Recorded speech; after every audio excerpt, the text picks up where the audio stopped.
Hello, hello, hello. Welcome, everyone. I hope you can hear me. I am actually not in my hotel room. I am not at home. I am in San Diego still, and I'm here because I'm here in Wes Watson's apartment. And if you happen to have been on Instagram today and saw any of my posts, I was busy this morning at 3 a.m. Working out with Wes, which is his daily grind. Generally, I don't wake up at 3 o'clock in the morning, but thought it would be fun to work out with the beast, Wes Watson. So I did. And today we have a really special live stream.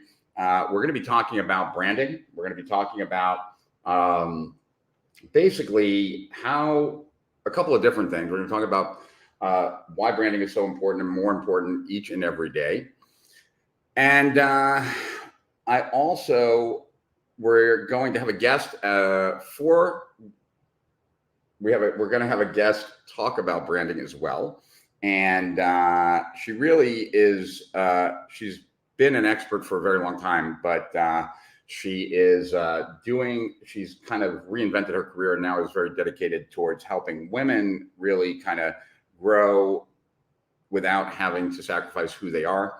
But I think the message is totally applicable to each and every one of us, male or female, no matter how you categorize yourself.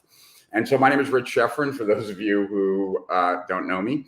And today I am broadcasting to you from San Diego. Just got done with the traffic and conversion event that was taking place here at the Convention Center in San Diego. And I'd say that, there's generally, 2 years ago, I think there were about 7,000 people here. I know last year they were expecting about 10,000 people. This year, I think they had about 1,600 to 1,800. So it was like at 15 or 20% capacity. And it was quite obvious. And I assume most of that has more to do with COVID than anything else. So it wasn't as, it wasn't as packed, obviously, and it wasn't as busy, obviously. And but it was really good for networking. And went to quite a few different parties and private meetings to really advance some of the agenda of strategic profits. And I was kind of shocked, actually, how many people had something to say about how good of a shape I've gotten in recently. I didn't think it was as noticeable, I guess, as most people have pointed out to me. And so anyway, there's that. So if you're watching on YouTube, please make sure to hit the thumbs up button and also hit subscribe if you would be so kind. And if you really want to help pass the word along, then by all means, please share it and put in the comments hashtag shared so that I can thank you personally. If you're watching on Facebook, same. Please join our Facebook group, which is Strategic Profits. You can just see it right here. And we have a lot of great stuff in the group. And obviously, as always, it is free to access that, and would love more people to follow my Instagram. I'm going to be doing more and more on Instagram. I'm kind of embarrassed that I only have like 3,300 fans. So we definitely have to boost that up because it's very not in line with some of the other places. And so that's it. So whether you're watching on Facebook, YouTube, we're not broadcasting on Instagram today, but we are on LinkedIn. And if you're on LinkedIn, then please connect with us. And so I'm here, and I'm going to try to figure out how to best do this. I'm here in Wes's apartment. This is where he does all of his coaching calls from, and he was nice enough to let me use it. And I am here. I'd love to have Wes on, but it's kind of a very different message tonight. We have a branding expert that really caters to females, and whatever you might think about Wes Watson, female is not one of the words that should come to mind. Hey, Michelle, thanks for being here. Good to see you. Rainy Tampa. Well, good to know, Jason, and good to see you. And Dr. Vogelman, who is very close to me in Coronado Island right now. Good to see you, Dr. Vogelman. And thank you, Jason. We're gearing up for a very big deal in December. I would imagine that we will have well over 100,000 members of Steal Our Winners by the time we get done with what we have planned for December, although I have a sneaking suspicion it might end up happening in January, but maybe my team will prove me wrong and we'll end up doing it in December. The math guru from down under. Good day, Jonathan. And loud and clear. That's cool because there's no mic, there's no nothing. In fact, all I did was steal Wes's ring light for his camera, like his, for his cell phone, and put it on top of this computer so that I could at least have some light to counteract the light behind me. 3:30 a.m. open. I was wondering about your schedule. Well, I got up at 2:30. Met Wes in the lobby of the hotel at 3, and then we drove over to the gym, hung out in front of his car while he did some social media stuff. And by 3:30, we were hitting the iron. And actually, kind of surprised that I could lift some. Couldn't lift as much as Wes, obviously, but could lift more than I ever expected that I could. So I was kind of happy about that. There was like one bench push that I was doing like 360 pounds or something. It seemed a lot smaller when I was at the convention center yesterday, but I did get to meet some of my favorite people. Yep, me too. Hey, Rich, liked and subbed. Well, thank you, Ben Denny. Nice to meet you. Hey, Shelly, good to see you. And you're on LinkedIn. So, okay, so comments do come in from LinkedIn. Good to know. And no need to be embarrassed about numbers. Vanity metrics are just not that important. No, I totally get that, but there is a reverse social proof that I believe happens. So that's where the challenge is, Dr. Vogelman. And hey, Shelly, I saw you now on YouTube and LinkedIn. And Lisa in Miami, good to see you as well. So so we're going to be talking about branding. We're going to be talking about getting press, kind of build your brand. And I wish I could tell you more. And I had every intention of doing a lot of studying, actually, of our guests' materials. And then it didn't happen because I got so busy here at Traffic and Conversion. And I ended up speaking at Mimosa Mastermind. And for those of you, it was actually kind of interesting because Mimosa Mastermind is put on by Amber Spears. And I was speaking at that event, and it's a high-end event. And it's a high-end event, and I'm just pulling something up as I do this. I apologize. There we go. So there were like 400 people, or 300 to 400 people at Amanda Spears' Mimosa Mastermind. So this was the day before Traffic and Conversion. I just assumed that if the Mimosa Mastermind was as packed as it was, then surely there were tons of people at Traffic and Conversion, but that was not the case. And good evening, Teresa Delgado. Good to see you, Teresa. And so anyway, so let's see what, and right before that, right before I flew here, I was in Arizona at the Copy Accelerator event. And at the Copy Accelerator event, got to spend a bunch of time with a bunch of people as well. So that was really great. I got to spend a bunch of time with Ian Stanley at the Copy Accelerator. He was also here. And, Ian really kind of convinced me of how being an email copywriter is one of the few biz ops that actually truly delivers for almost everyone. And so I think we'll probably be doing some things with Ian Stanley. I might even ask my sister if she wants to become an email copywriter, because she's been bothering me lately because she's moving from Paris to the States and is looking for something new to do. And so that was Ian Stanley, and that was at Copy Accelerator. Then here, I had a lot of meetings, and actually this just brings up a good kind of way of doing business, you could say. I've noticed that,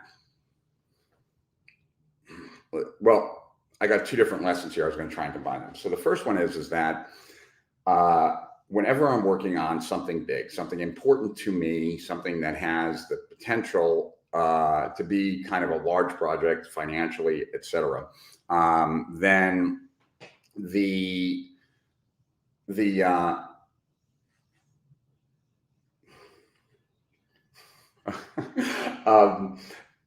when I am working on something like that, something big, something that is impactful, oftentimes as I'm crystallizing my ideas, I will end up talking to as many smart people as I can. I'm fortunate to know lots of smart people. And so I try and take advantage of that. And I can tell you that, at least in the circles that I travel in, it's quite unusual. I don't know why, because most of us are lucky enough to have many experts as friends. And so I've always taken like my best ideas and then like kind of shop them around. You can kind of say, like, I found that in my explanation of it, it will consistently get more clear to me as I'm explaining it. And then hearing different ideas back and forth just makes the overall plan better. And I will, I'm interested in hearing every idea, but then at the end of the day, I will pick the ones that are most appropriate for me. And ones I'm not sure about, I will store kind of. And then when I'm talking to other people, I might be like, oh, I was telling Jeff Walker about this today, and he had this idea. What do you think about that? Right? Or this idea. What do you think about that? And so over a period of a few weeks, I can get a lot of other eyes looking at what I'm working on and give me their best opinion, so that the final product is much better than any single person could develop on their own. And so that's what I was doing quite a bit while I was here, like in free time at least, talking to other individuals who I respect, that I want to get their opinion about this big, big thing that we got coming. We have over 5,000 members of Steal Our Winners right now. We will have, I'm certain, once we're done with the campaign that we're working on, well over 100,000. And that's kind of a big jump, obviously. And because it's such a big jump, and the campaign that this revolves around is so impactful and important to Strategic Profits, it's one of those things that I want to get as many eyeballs on as possible. And so that's first. I also spent a lot of time with Amber Spears, because for those that don't know, Amber Spears is one of the most networked people that there is when it comes to affiliates and selling through affiliates and managing affiliate programs and et cetera. And if you are a Steal Our Winners member, and you have anything to do with affiliates, I strongly recommend you looking at the segment that Amber Spears and I did. And I don't know if it's out yet. I don't know if it's out this month or it comes out next month. But for those that don't know, I believe Amber Spears she took over for the docuseries, The Truth About Cancer. I think it did about, and don't quote me on any of these stats because I'm pulling from a distant memory here, but The Truth About Cancer did about 800,000 on their first go around. Then Amber Spears became the affiliate manager for it. And the next time they did it, they did over 10 million. So quite a jump. And in the Steal Our Winners episode, Amber walks me through what she did in order for that big of a difference on that campaign. And so one of the things that I want to do whenever there's a skill set that I don't have, that my company could benefit from, I like to try and see at first if I can trade. Like, in other words, I consult for Amber while she consults for me. And that, I proposed that to Amber, and she was all for it. So I want to help her grow her business, which I think does a service basically to any business out there that hires her. And in return, she will help us so that we gear up for the campaign that we so desperately desire here at Strategic Profits, as we tell the world about Steal Our Winners now that it's moving from a minimum viable product to actually what we believe will be a sustainable and ever-growing platform. And so this really ties in together many, many of the things that I've worked on over the last 20 years. Everything from attention scarcity and everything that I covered in the Attention Age Doctrine, everything I covered in the Entrepreneurial Emergency, everything I've covered in the Maven Manifesto. And so it's kind of cool to see it. And I'm just sharing these things because maybe this trips off some stuff for you guys.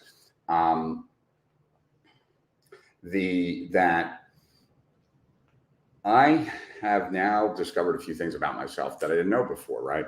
I think I shared a long time ago that while I was working at Agora, I got put in this one division for a while, and the energy in that division was really sluggish and slow, and everything was kind of like quiet. And I found that after sitting there for a few months that I was feeling depressed, and I thought there was something wrong with me.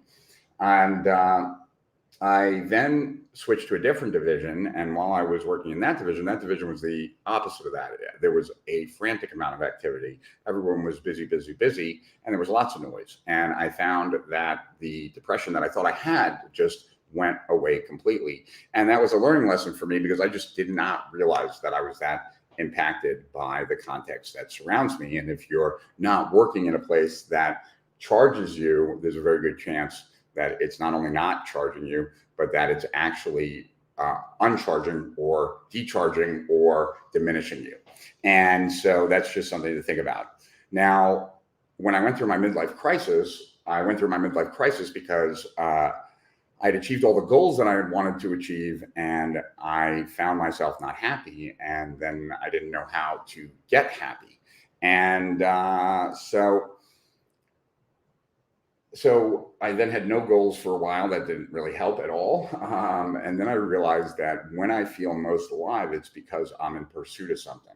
And so that the only real function for the goals for me, and I'm not recommending this for everyone, but for me, and maybe it's appropriate for some of you, that the only purpose of a goal is to get me into action. If it doesn't get me into action, it's not a good goal. If you have goals and you're not motivated to achieve them, then they're not the right goals. You need to pick goals that actually get you out of bed and get you into action, because achieving the goal is nowhere ever going to be as exciting for any length of time. Once it's achieved, generally you have an increased level of happiness for a week or two, and then it kind of dissipates. And so for me, I know that I need to be in pursuit at all times. That's when I feel most alive. What I've also figured out about myself recently, those I've kind of figured out over time, but what I figured out recently, which I didn't really, I kind of knew it, but didn't really ever articulate it, and therefore it never was as clear, is that I really like to do things that haven't been done before. And I didn't realize that until now that we're working on this next version of the platform, and we're doing things that have not yet been done in our industry. All of a sudden now I'm finding it easier and easier to dive into action. I'm more excited about everything. And then I started thinking about that, and this is the benefit of having a journal, that doing that, right, going through my journal made me realize that the only other times that I have felt this passionate about what it was I was working on was because what I thought I was doing, what I was working on, had the potential, not certainly anything more than the potential, to possibly disrupt the way that industry or that market or the way that thing had been sold would be different because I did something and changed the trajectory. And I felt that way when I kind of launched the free model, or one of the early people to do that, back in 2006. The book Free didn't come out until 2009. And by that time I was already finished giving away my free reports and things like that.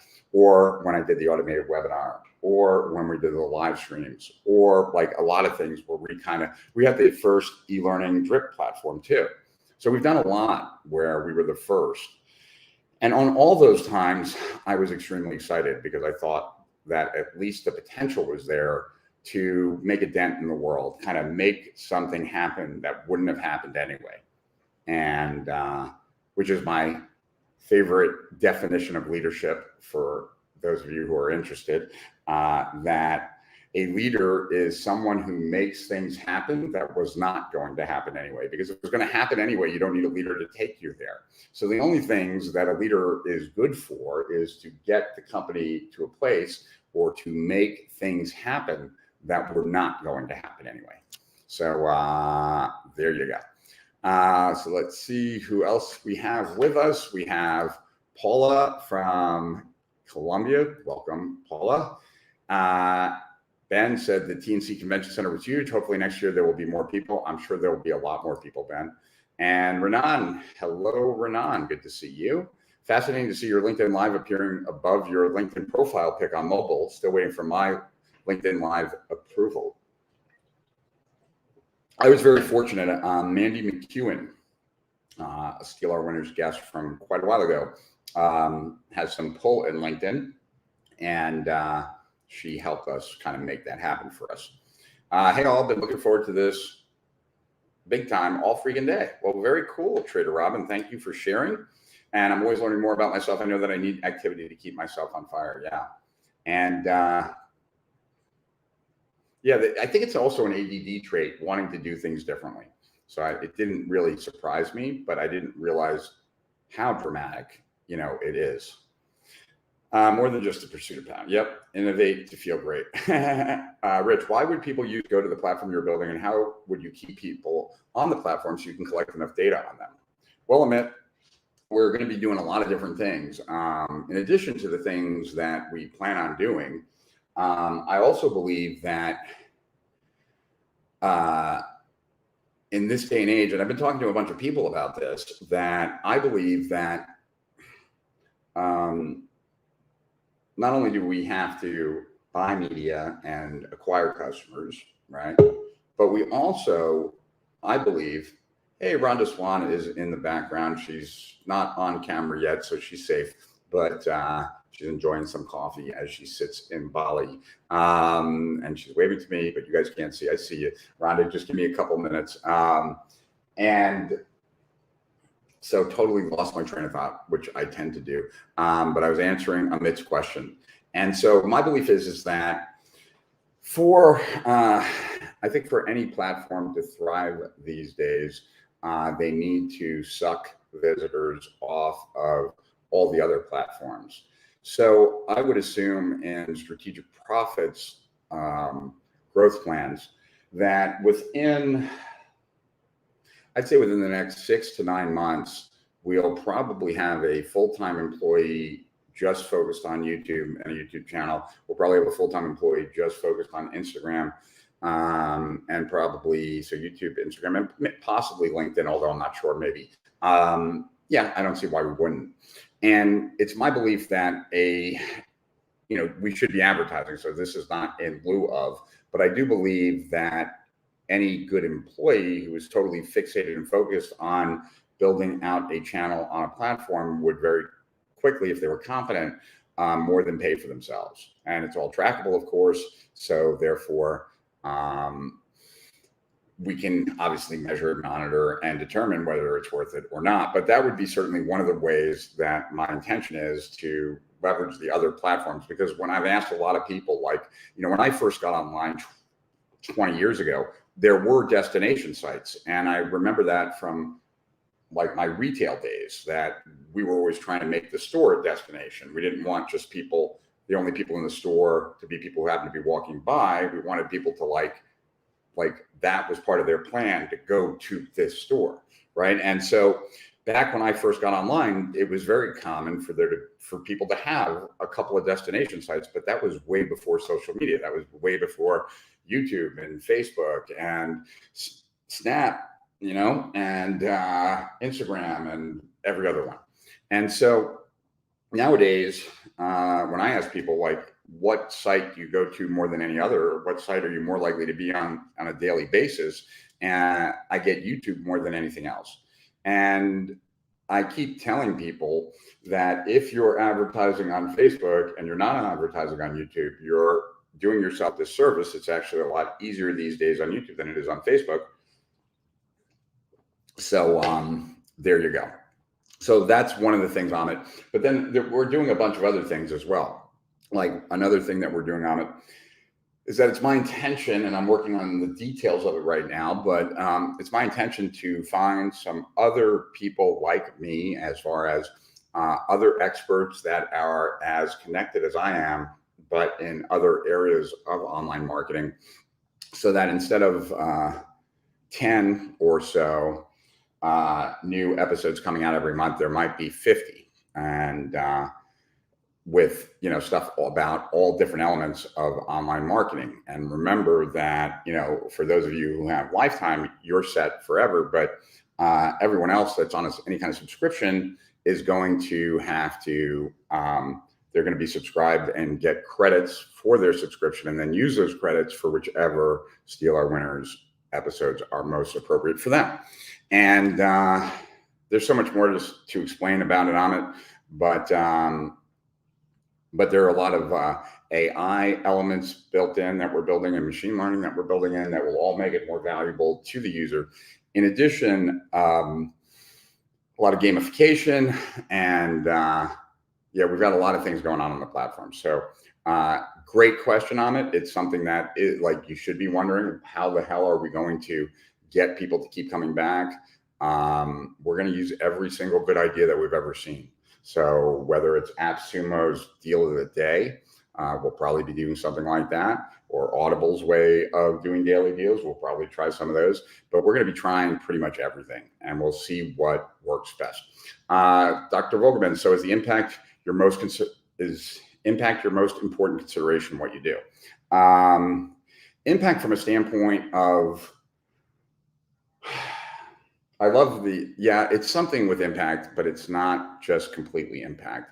You know, it's like, my store was the first store to bring diesel into the United States. My store was the first store to have a DJ in it. My store was the first store to license music, although all these things are pretty common. Well, I don't know how many stores have DJs, but some do. Many stores license music, everything from Starbucks to whatever, but like, we were the first. And, you know, I look at those, and you know, they might have happened anyway, but they certainly happened partly because I made them happen. And, you know, like, I think diesel would have gotten into the United States, but we brought them in, and we got them in sooner than maybe they would have. Or, you know, when my general manager was hired by Diesel to become president of retailing for Diesel, like, he brought them a lot of the things that we were doing. And so they were in all the Diesel stores, like the live DJs and stuff like that, et cetera. So I like doing things that then become part of the industry norm. So every time I see a you know, a webinar, an automated webinar, knowing that like that was my creation gives me a certain amount of joy. And drip learning, like all these kinds of things, they just make me feel like I made a difference, like that the world was different because I lived. And I don't know, maybe the egocentric part of me really digs that. Hello from the great nation of Texas. Well, hello to you. Hello, Laura Arden from Australia. I have a feeling you're probably a Rhonda Swan fan. If I'm correct, you can let me know. Daryl from Florida, good to see you. And HS Sports New Jersey is in the house. And David Chuchinski, I didn't realize you were so ripped, dude. Stop making us look bad on Instagram. Well, I promise not very many topless photos. I was told that, like, by my girlfriend, that 2 was enough. Sharing in my group, Live Event Marketers. Well, thank you so much, Troy. And hopefully Troy inspires many of you to share as well. And if you do, you will not only be my hero, you will be Rhonda Swan's hero as well. And we've got like 5 more comments, and then she'll be joining us. Great lesson in leadership and marketing, Rich. You're an OG that continues to stay fresh and new. Thank you for saying that, Poet. I'll make good of it indeed. Well, thank you. Where's the lifetime link? I would join our group, Poet, our Facebook group. They could give you a link, or you could look at some of the other videos. I'm sure that there is a link somewhere. But on our homepage, if you hit the number 3, it'll take you to Steal Our Winners. And I know somewhere in there, there's a lifetime offer. The lifetime offer right now is $1,000. We raised it from $250 when we started. We'll be raising the price from $1,000 to $2,000 pretty much any day now. And then, like I said, after we go through the big launch that we're planning for December, that I have a sneaking suspicion might happen in January instead, then the lifetime will actually go away forever and never be available again. And someone who has lifetime will probably get more value in a month than what we're charging for it for life. And so because of that, like, we're not really that excited about selling lifetimes, but I certainly would want anyone who's watching this live stream to at least know that, so they don't lose the opportunity if it's something that they want.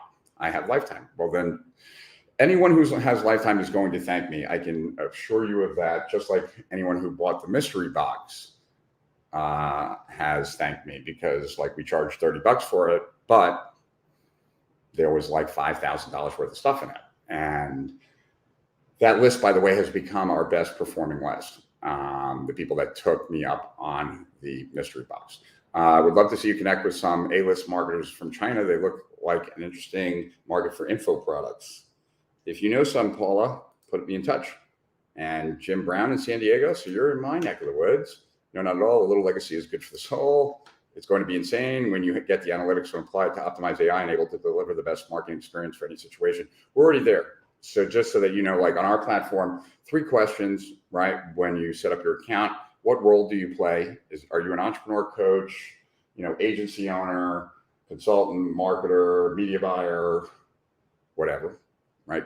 Creator, influencer. What are your top 3 challenges? And who are the 3 gurus / thought leader? Who are your favorite 3 gurus and thought leaders? And as soon as you answer those 3 questions, the platform changes to then address the problems that the role that associated with the role that you play, the challenges that you have, and the gurus that you follow. We also have a quiz funnel that Ryan Levesque is building for us. So it's not required. All that's required to get your membership and your free credit, because that's what we'll be giving away during the launch, is answering those 3 questions. But if you want our AI engine to tell you what we believe is the single best strategy of all the strategies that we have that would make the biggest difference for you in your business, we have a quiz funnel designed for that as well. That is optional because we don't need all that data on our side. That's more data for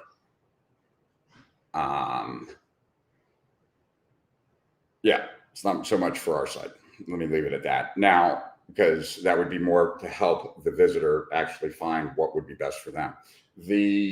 So there's a lot that is going on. But ideally, when we get to where we want to be, funnels will be built on the fly based on previous behavior and what we know about that person as far as their role, other people with that role, other people with the same problems, and to be able to start to actually figure out because of this role, because they came from this source, because they came from this person, etc., that we would know. And then also, one of the things that we're planning on doing is passing back that data to our affiliate. So in other words, we can tell our affiliate like the breakdown of their list, what their problems are, who they follow, etc. Hello, Pat from beautiful Montreal. Hello, Dr. Vogelman. Thank you for sharing 4 times. Let's see if anyone can beat Dr. Vogelman and share it 5 times. I know that you did recorded webinars first. I do not know why Mike Fasane says it was him. I gave it to him and I taught it to him. So there you go. And I think he mentioned, he says it when I'm around that I gave it to him. I can second the mystery box. Dr. Ryan Juarez. Ryan, I will be calling you on Monday. What if you're an agency owner and a coach? Well, then I think you'll have to check 2 boxes. Is serendipity built into the system? There are some Easter eggs of mine, but I can't tell you what they are. Who's your target market or avatar? All of those people are, but they're different. The customer journey for each of those is different, and what they provide their customers is different, and what their goals are different. And so if we know what they are, we can then tailor the experience for that. So yay, just fucking yay. Holy shit, man. Thank you. You're welcome. So I assume you're a lifetime user. And this is just flat fantastic. Is it possible to upgrade to lifetime from within the SP member area? I don't know, Poet. But what you certainly can do is mail at Strategic Profits, and customer support can help you as well. So there you go. He does not say it when you are not around. Okay, well, look, I don't care. I don't need the world to know because I know, and that's what's important to me.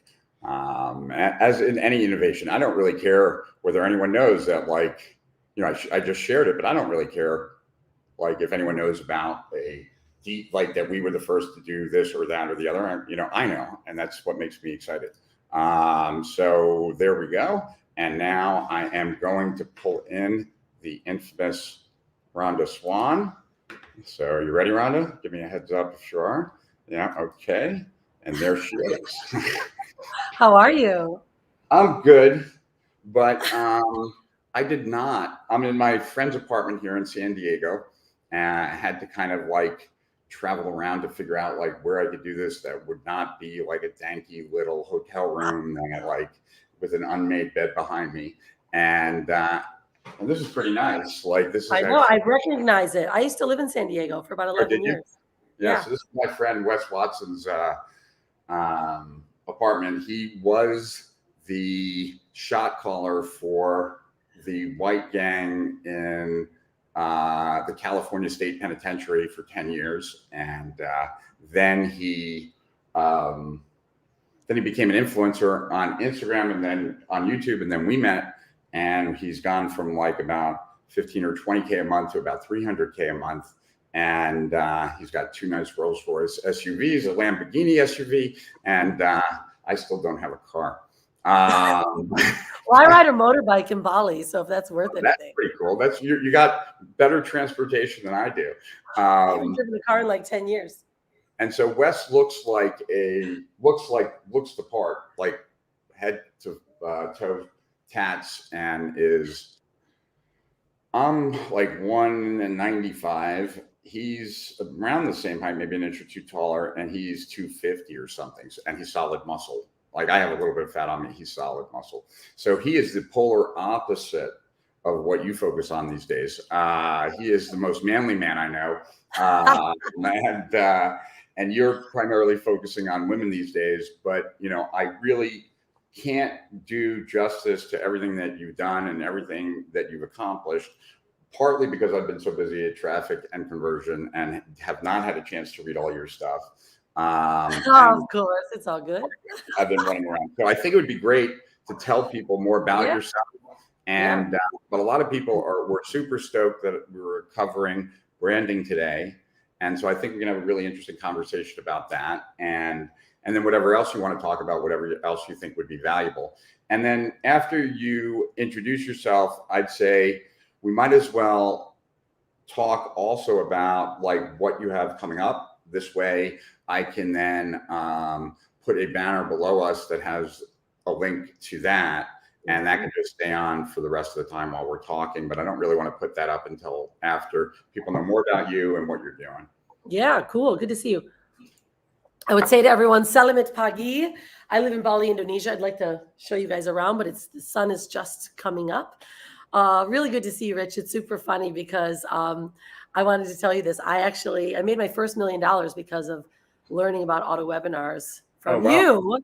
Yeah. And, you know, I've been in the game, actually. It's funny because I've been in the game since 2004. So you know, I've been in the old boys school for a long time. Yeah. Right. Working with some of the greatest. My first mentor was Perry Marshall and Mike Dillard. I actually bought Mike Dillard's book, Magnetic Sponsoring. Do you remember that? Do you remember Mike Dillard? So Mike Dillard, when the manifesto came out, he lived in Texas somewhere in a house with a bunch of guys, and it was a pickup artist house. Yeah. And then he read the manifesto, and the manifesto got him interested in business. Yeah.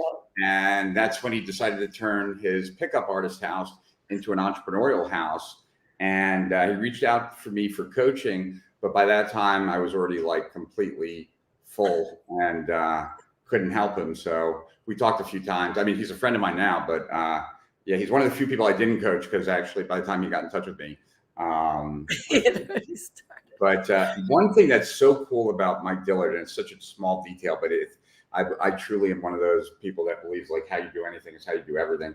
And I did a podcast with Mike, and he had, and this is pre the days of Descript or any of these cool, really editing tools, but he took out, I'm a horrible speaker from a standpoint that I say a lot of ums, I talk slowly at times, I'm kind of monotone, and I just have lots of word filler because I'm thinking, and he took them all out.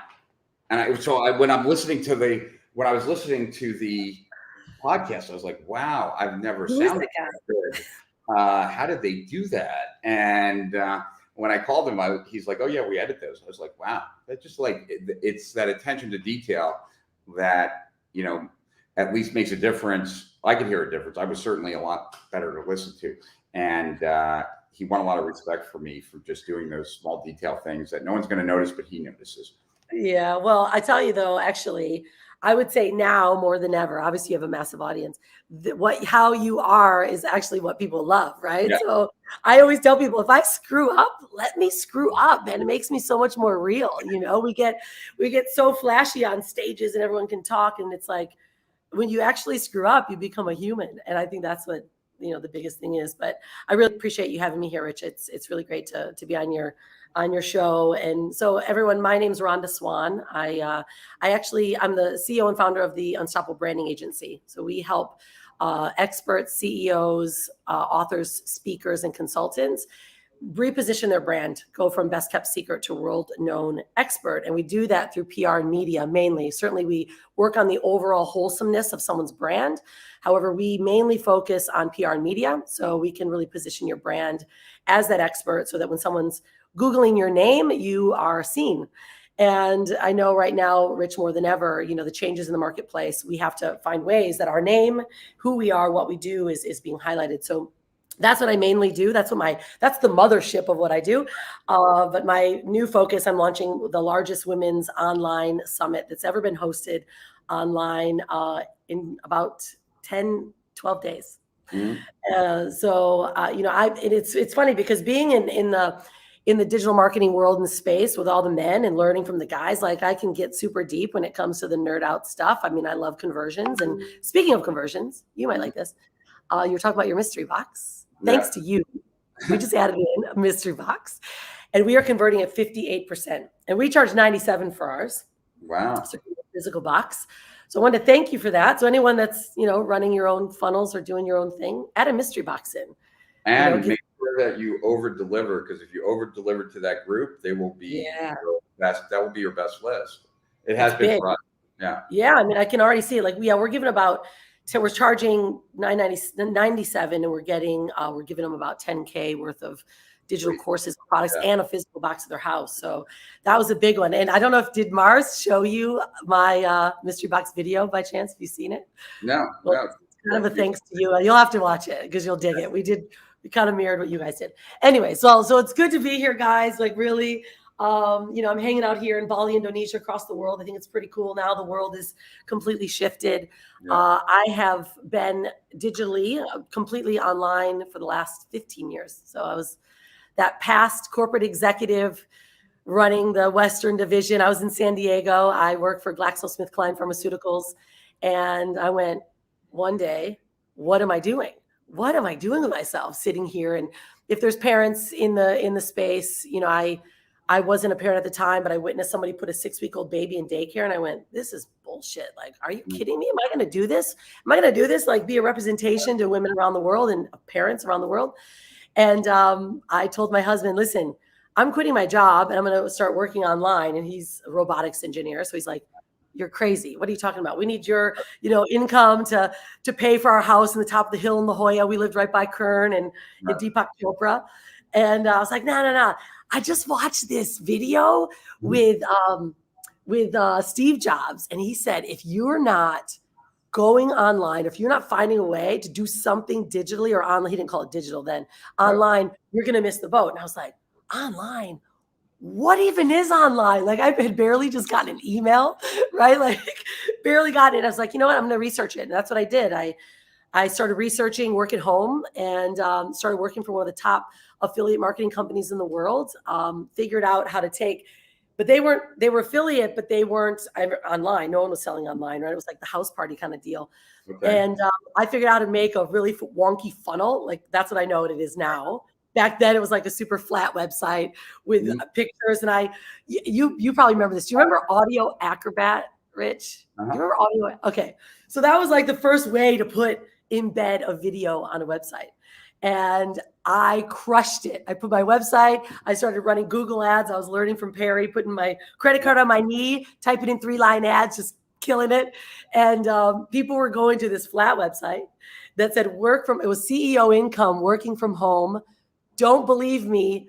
don't call, because at the time I didn't know how to put the follow through sequence, right? So they were calling 800 numbers from a website. And I became the top woman affiliate in the company, made the first $1 million with a funnel. So I told Russell when I won a few of the two Comma Club awards, I was like, Russell, I made a funnel way before you even made it a name. And he's like, okay. I'll get you the archived, old school two Comma Club award for your old funnel.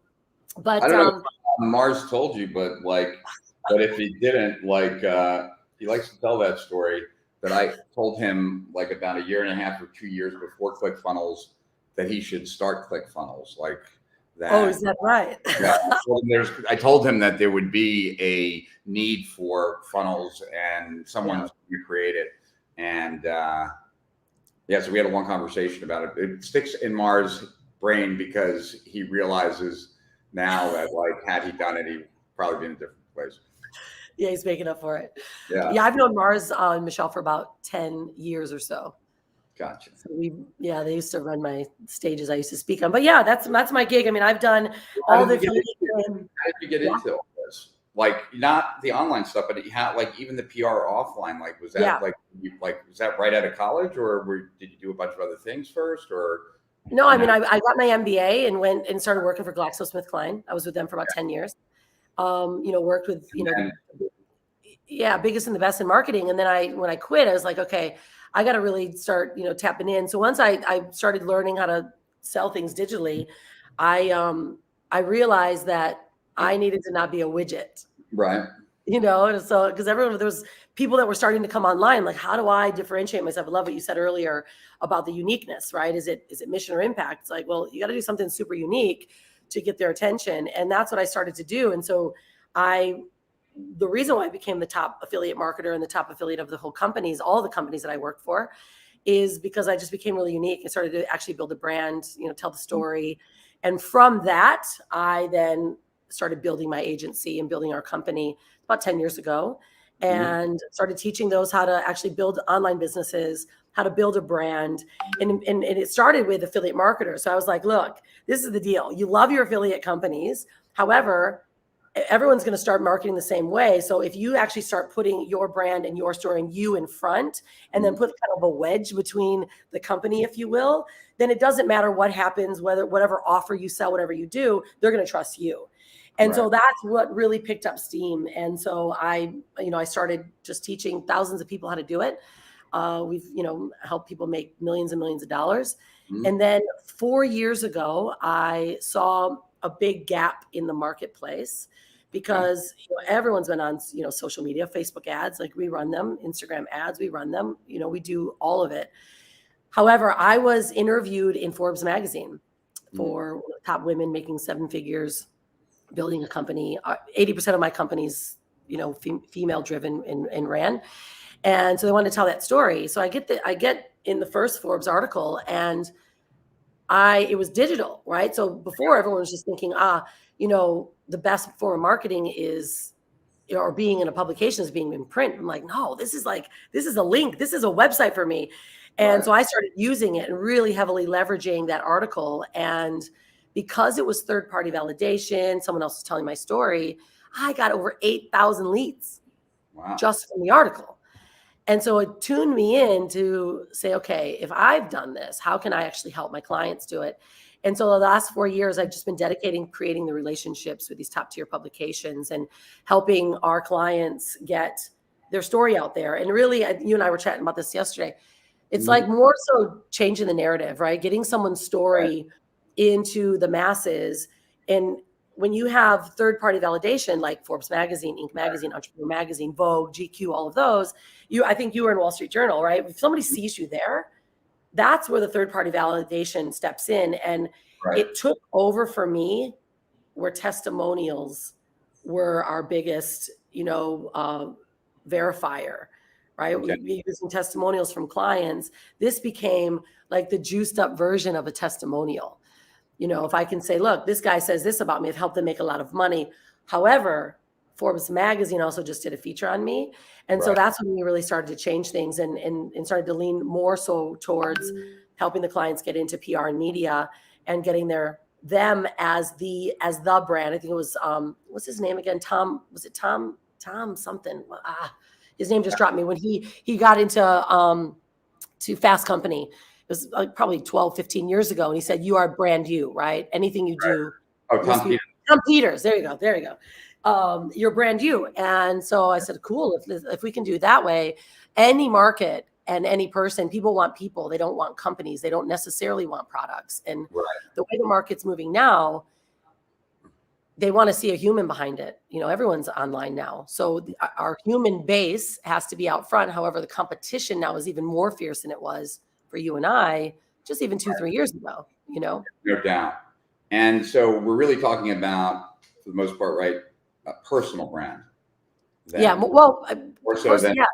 Personal branding. However, I am the personal brand of my company, right? Richard Branson's the personal brand of his company. You're the personal brand of your company. Yeah. You know? So it started to weave. It started off first initially on the personal branding side. And then it was like, wow, we can just lead this, have the leadership in the front, have the heartbeat talking. Then if there's trust and values and mission, then, you know, someone's going to choose you over someone else. So that's really the method that we've been working forward on. And it's pretty crazy because if you think about Forbes magazine used to have 87 million eyeballs on their digital magazine. Can you even imagine how many they have now in their digital mag? Yeah, it's not as many. 187 million per month. Oh, wow. 187 million unique eyeballs every single month.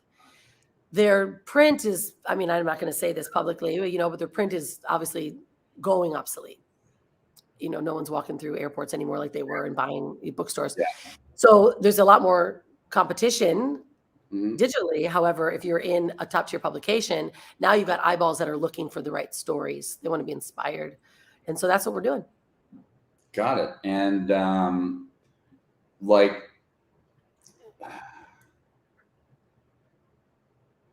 if you had to kind of, and then I want to talk about the event you have coming up, and then we can have a more in-depth conversation about personal branding. But if you had to talk about building a personal brand, like, and sum up, like, because it's interesting, like, we didn't get a chance to talk about it, but Jay Abraham and I wrote a report together like 13 or 14 years ago called the Maven Matrix Manifesto, and it followed the Attention Age Doctrine 1 and 2. And in the Attention Age Doctrine 1, which I wrote like in the beginning of 2007 or so, was about how attention was going to become scarce and valuable and what that implications were.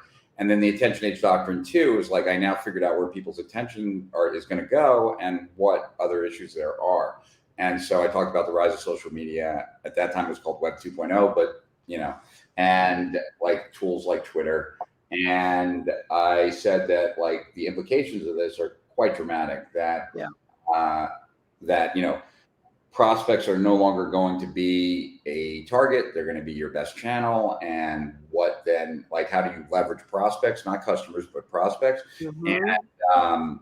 And that, you know, in every niche, there was going to be a need for someone to rise above the clutter. We called it a Maven one just because we wanted to be different. Maybe we shouldn't have, since it was like the first like build authority course. Kind of a sexy word though.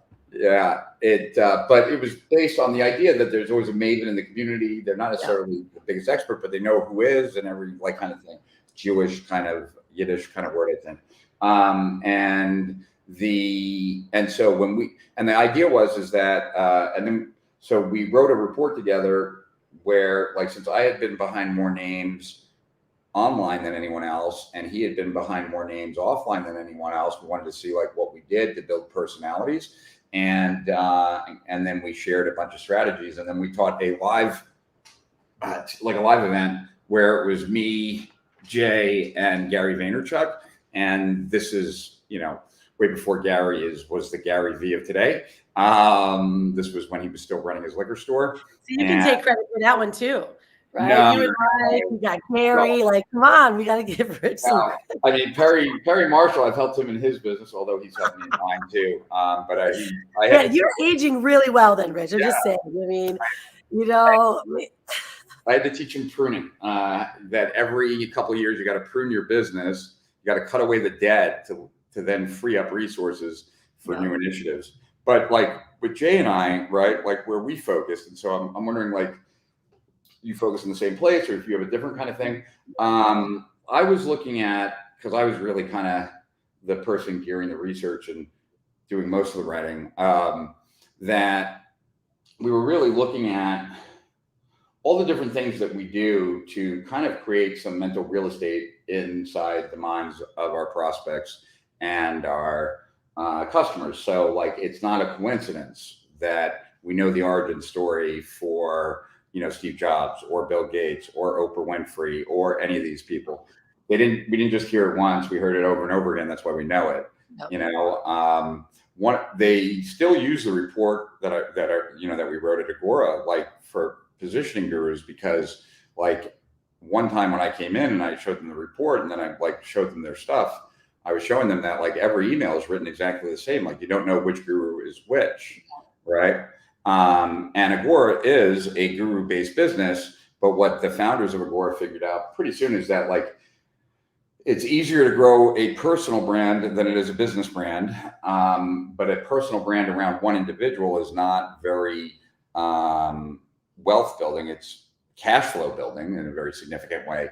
But you know, if you want to have a sellable business, you need multiple personalities in that business, so that no single individual personality is that critical to the whole package, right? And so long term for me in my business, it's always been like, what I want is eventually to have strategic profits mean a lot more than just Rich Sheffrin.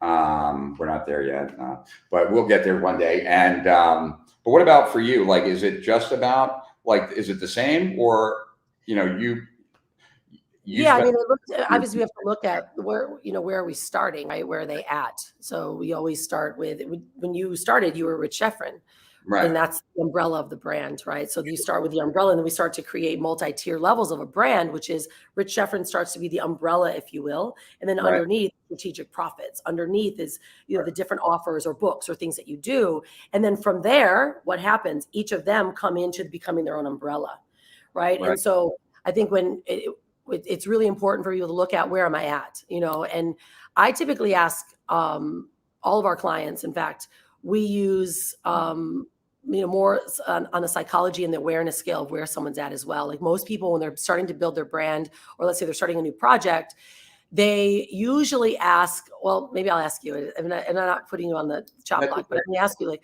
what would be like the first question that you would ask when you are, you know, starting a new project or building a new business?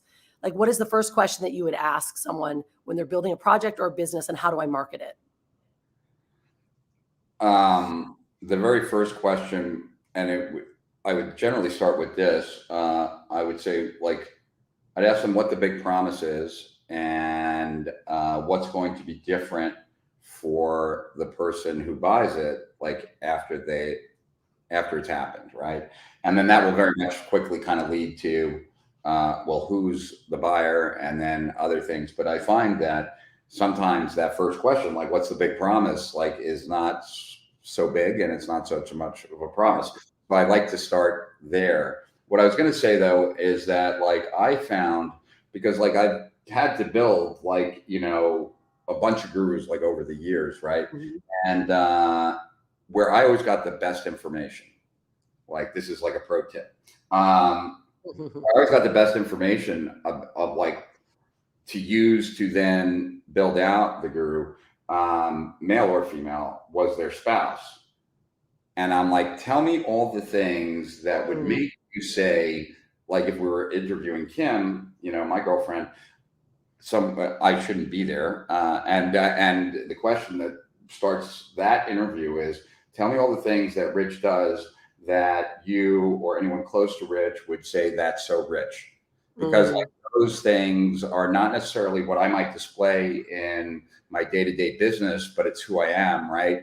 And I want to take those and I want to see which one I can kind of not necessarily embellish, but most likely probably, and so that I can make it more of an identifiable character trait. But I'd much rather do that with something that person is already identified with from their friends, so it is like a component piece of them, and the spouse usually gives me the best information because they know how their partner is perceived. The person who generally is the guru does not really have a clue how they're perceived.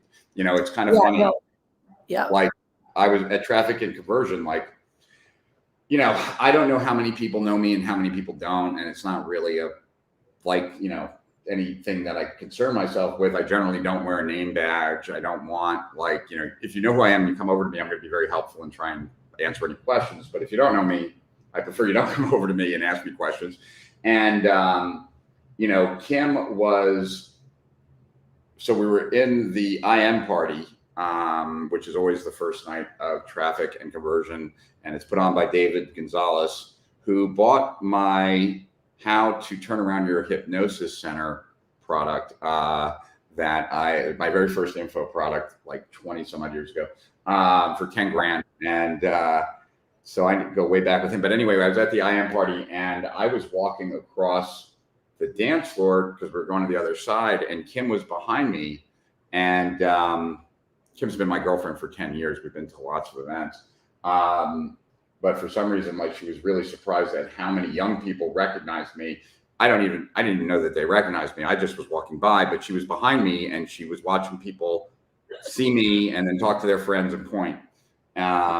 So I guess whatever branding we're doing is somewhat working because people are recognizing me, which everyone knew me until I left the industry, but I'm slowly starting to build that awareness back up. So anyway, let's get to what you got coming up, and then we'll put the link down and talk a lot more about branding. Yeah, for sure. Well, I at least want to, because I think it's really super important though, because I want to at least leave a little bit of value before I share what I'm doing with this summit, because one of the most important things, that's why I asked the question, like when somebody starts something or they're building a brand, they usually are saying, oh, who's my prospect, or what's the product? Like, what am I selling? Who's my target?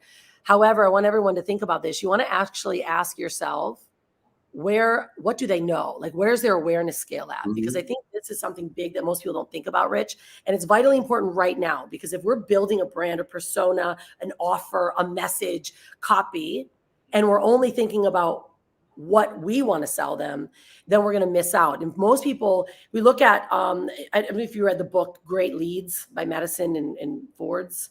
They wrote a really powerful book of Great Leads. I love it. You've read it, yeah? Yeah, Mark's like my dad, and are you kidding?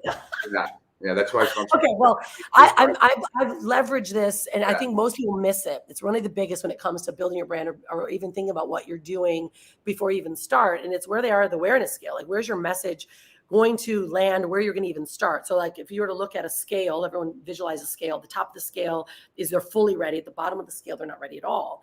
Well, then we go from not ready at all to being then problem aware.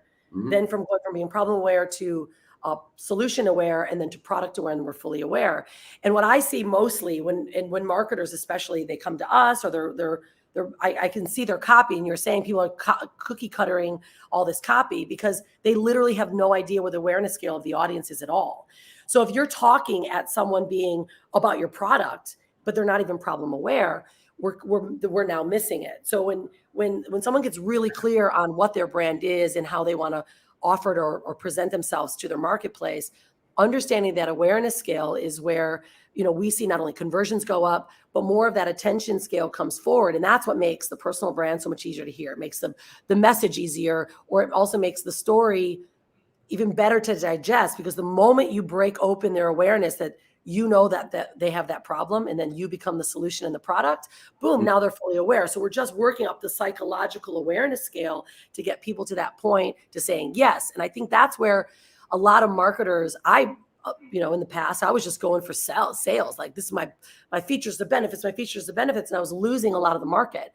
And when we switch from where's their awareness scale, and then targeting the people that are at that awareness scale level of either product aware or solution aware, then we see, such a drastic difference in the marketplace. And so I think that's where the depth starts, before you even start getting into the sexy stuff, like, oh, what are they about? What's their persona? How are they going to be perceived? Or what's the beauty of my product? I would agree with that. I taught a course called D3 about marketing, and my argument was, part of it like in the report that I wrote, and I used like, the prospect pyramid, the one that you're talking about. And, but my thought is that you could bifurcate the way marketing is done today into demand chasing and demand creating. And like most of the marketing and advertising that you see today is chasing demand. And if you're trying to get someone to go from an ad to a buy, you're hoping that there's already latent demand there. And the platforms are very good at predicting who is potentially a buyer.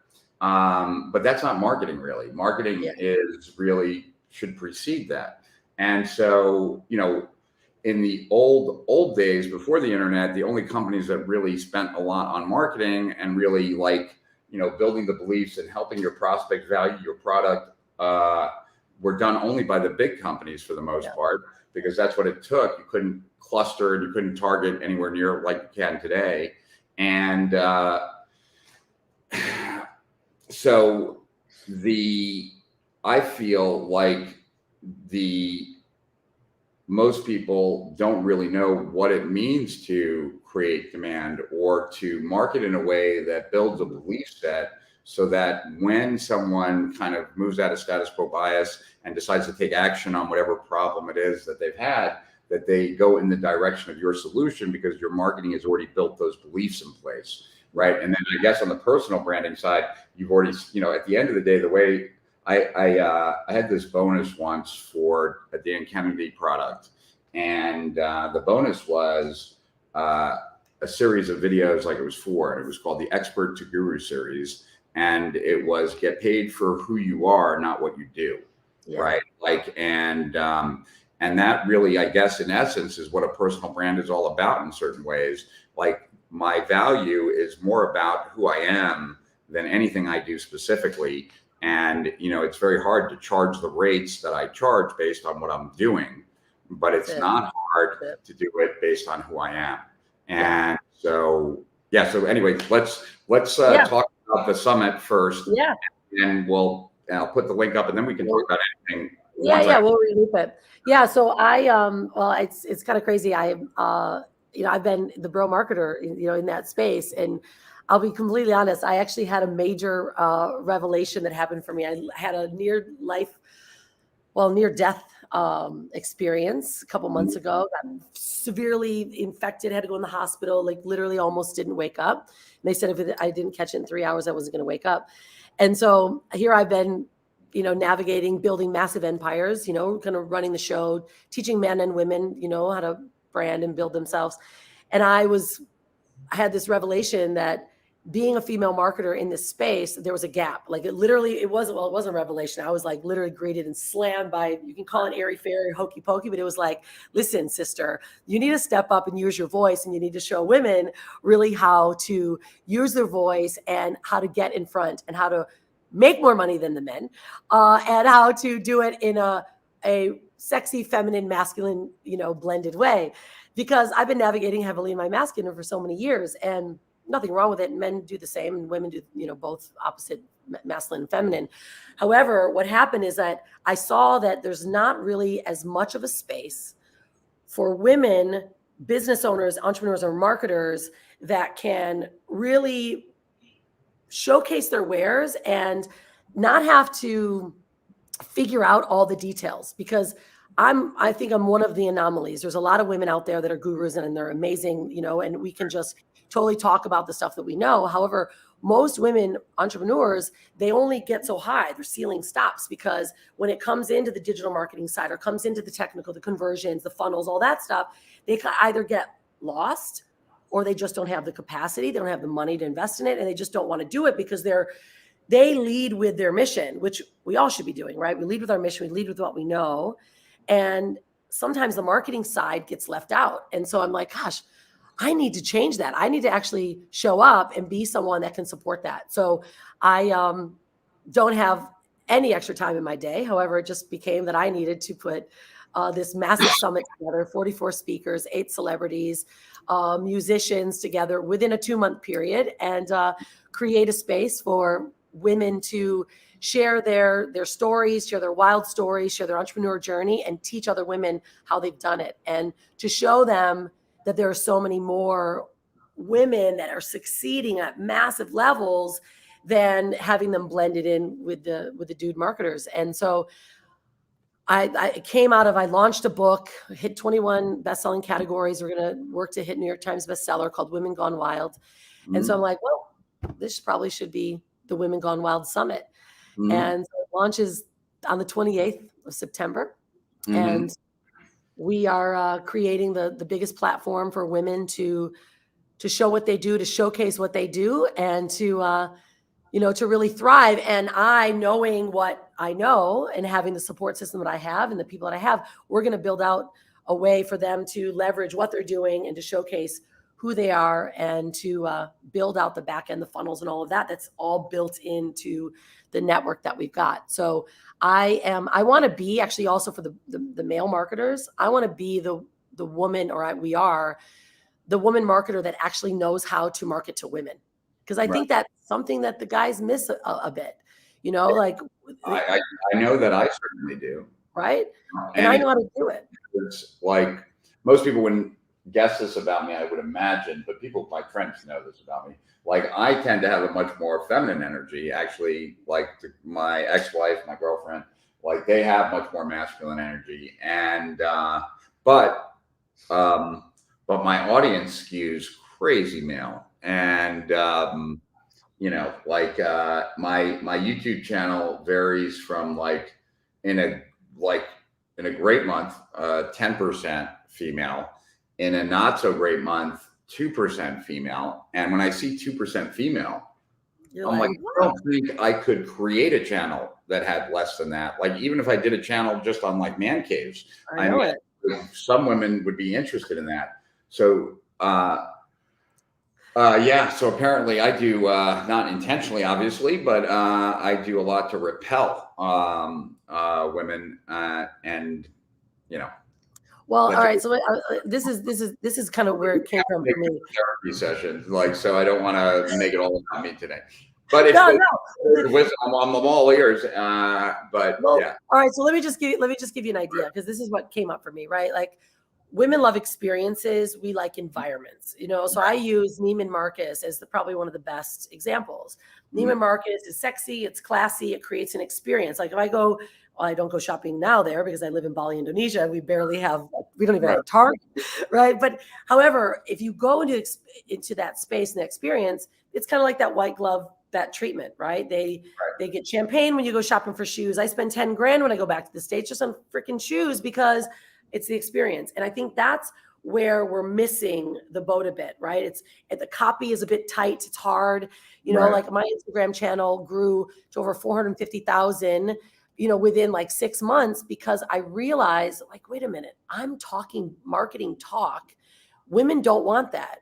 They want to be saying, oh, I'll invite you here. They want to be invited to do things. They want to, like, feel that they've got a voice and that they can have an experience. And so we, as on the masculine driving side, because I know how to do it. I mean, that's how I used to market. It's like, do this, go here, call to action, let's go, boom, boom, boom.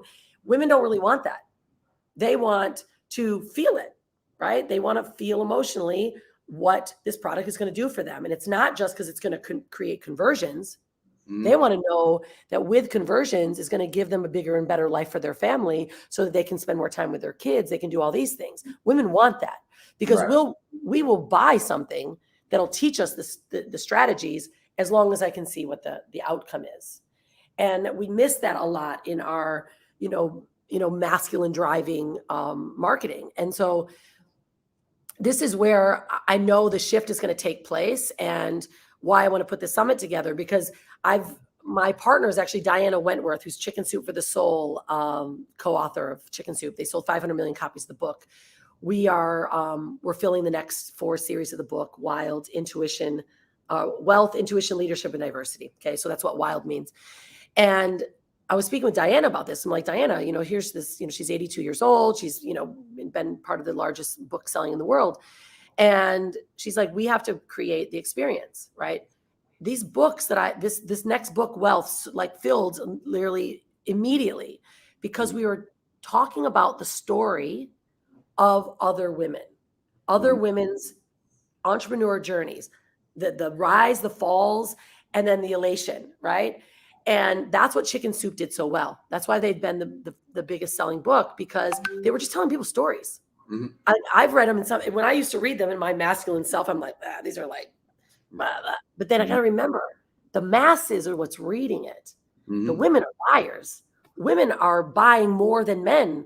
72% of the women are the buyers, right? So I'm even getting the men subscribing to this summit because they're like, hey, I want my wife to watch this. I want my wife to learn from this lady. Because once the women get involved, everyone buys. Everyone is involved. Everyone, the mission. I think I saw one of the questions from one of the guys that came in the beginning is like, is it impact?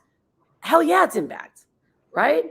It's like, how can I leave a bigger impact on someone that the mission is so big, but that the product is just the way to get there? That's how I look at it. Yeah. Okay.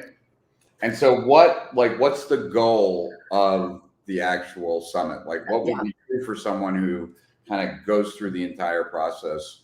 That wasn't true at the beginning of the process, I guess. Yeah, it's 4 days. So the summit's 4 days. We're going to be interviewing and showcasing women that have, built massive empires, some that are very new in their entrepreneur journey, and showing others that, like, the steps that they've taken to get there. And the learnings, of course, are not only going to be personal development, but strategies on how I've built our brand, how I've built thousands of other people's brands, and how they can start focusing on their money line instead of their bottom line. And that's kind of, I think, the magic behind the new form of, feminine marketing, if you will. So we're going to really teach them all of the strategies they need to do that. And then we're going to invite them to, some women are going to be part of our book. Others are going to be part of this network that we're building. It's going to be the largest women's network that's ever been launched online, so that we now also can have our male counterparts saying, look, this is, let's learn from you. Let's learn from, what that takes. So it's 4 days long, 4 hours a day. And they're going to be, filled with every way that they can not only grow their brand, increase their impact and mission, but also grow more revenue. Got it. So a couple questions here, just right off the bat. Like, here's Gil. Are men not invited? No, men are definitely invited, because you'll probably learn quite a bit when it comes to the way women market, right? You'll probably pick up new strategies on how to market yourself. Got it. With this summit, good for a Mexican food blogger who is in the midst of an intense competition asking for a spouse? That's a really interesting question, Christopher. A Mexican food blogger who's in the midst of intense competition. Certainly. I would think so. Yeah. Of course. Yeah. I'd like to know what the intense competition is, though, with Mexican food blogging. Like, that sounds actually pretty interesting. Yeah. It sounds like to me, I lost it. Can you elaborate on focusing on the money line? Yeah, absolutely. So, most of us look at our bottom line, right? That's what we're kind of taught in business. We look at bottom line. I focus more on the money line and where our money is coming from. So if we look at, if your money line's in the center, like this is your company, this is your mothership, this is your hub. Where's the money coming from? So who are the clients that you're working with? What do they actually do, right? Is the karmic energy of the money where it's coming into your company clean? Where are your investments coming from? Who is it that you're paying? How are your vendors? How is their brand? What their values are? How are they using the money? So we started focusing this about 5 years ago in our company. And because back in the day, I used to just say, cool, a sale's a sale. I'll take a sale. I'll take their money. And I started looking at where people were using it. Were they using it for good? Did they have values in their company? And once we started to clean the money line of our company, we expanded without even doing anything different. And I think there's a lot to be said these days about the karmic energy of where our money's coming from. And people are going to start becoming a lot more aware as well of your values, because now everyone's online. They're searching us online. So we do very well of helping people clean their online personality, right? When it comes to SEO, and pushing, if you Google your name, you want to have good stuff written about you. So that's what we do. We clean people's, Google indexing, their searching of their name. So if you are someone that is working with others that are connected, their money line is distorted, or it's coming from bad karmic energy, or they're using it poorly, that's going to reflect back on you and your company. And so it's about now more than ever, doesn't matter what industry you're doing, cleaning up your money line and cleaning up your brand and how people search for you and how they see you is the ticket to someone saying yes or someone choosing someone else. Because if, first off, it's two different things. You can have bad stuff about you and someone turns away, or you have nothing about you and they turn away. So what I do best is help create the best narrative, the best, SEO and keyword rankings for companies and for personal brands. So when someone searches their name, they're clean, which brings us all completely back to our money line. Who are we working with? How is our money coming forward? And I think that's something that a lot of people don't look at anymore. They're taking, as quick money as they can. But the way the new earth paradigm is taking place is like we're moving into a new earth operating system where there's no more of that push and pull. It's literally more of that attraction. And, I'm not going to get all hokey pokey on us, but I'm a real true believer that karmic energy is what also builds our marketing and builds our abundance in what we attract. And so we've heavily focused on the money line side. Hopefully that helped Trader Rob understand it a bit more, but I'll go a lot deeper into it during the summit. Cool. And Dr. Vogelman was like, people steal her recipes and images. She could put a watermark. Diana Wentworth. Yeah, that's Diana Wentworth. Arden says, burrito time. That's the blogger. Burrito time battles. Wow, that sounds fun. Sounds like a huge meat market for men. Like you should not be going to the branding for women's summit to pick up women. And she's constantly fighting for ranking to drive traffic to the blog for ad income. Oh, got it. Okay, cool. Yeah. And so, okay, so what do you think would be most valuable to the people watching right now? I mean, you're the expert here. So instead of like coming at you with preconceived questions, which I certainly can do, I think you probably have a better idea of what people need to hear about as it relates to personal branding. And if not, we can certainly, open it up for questions. So people should ask questions anyway. Yeah. Why don't you tell us more? Yeah. I mean, I'd love certainly to have people ask, questions, right.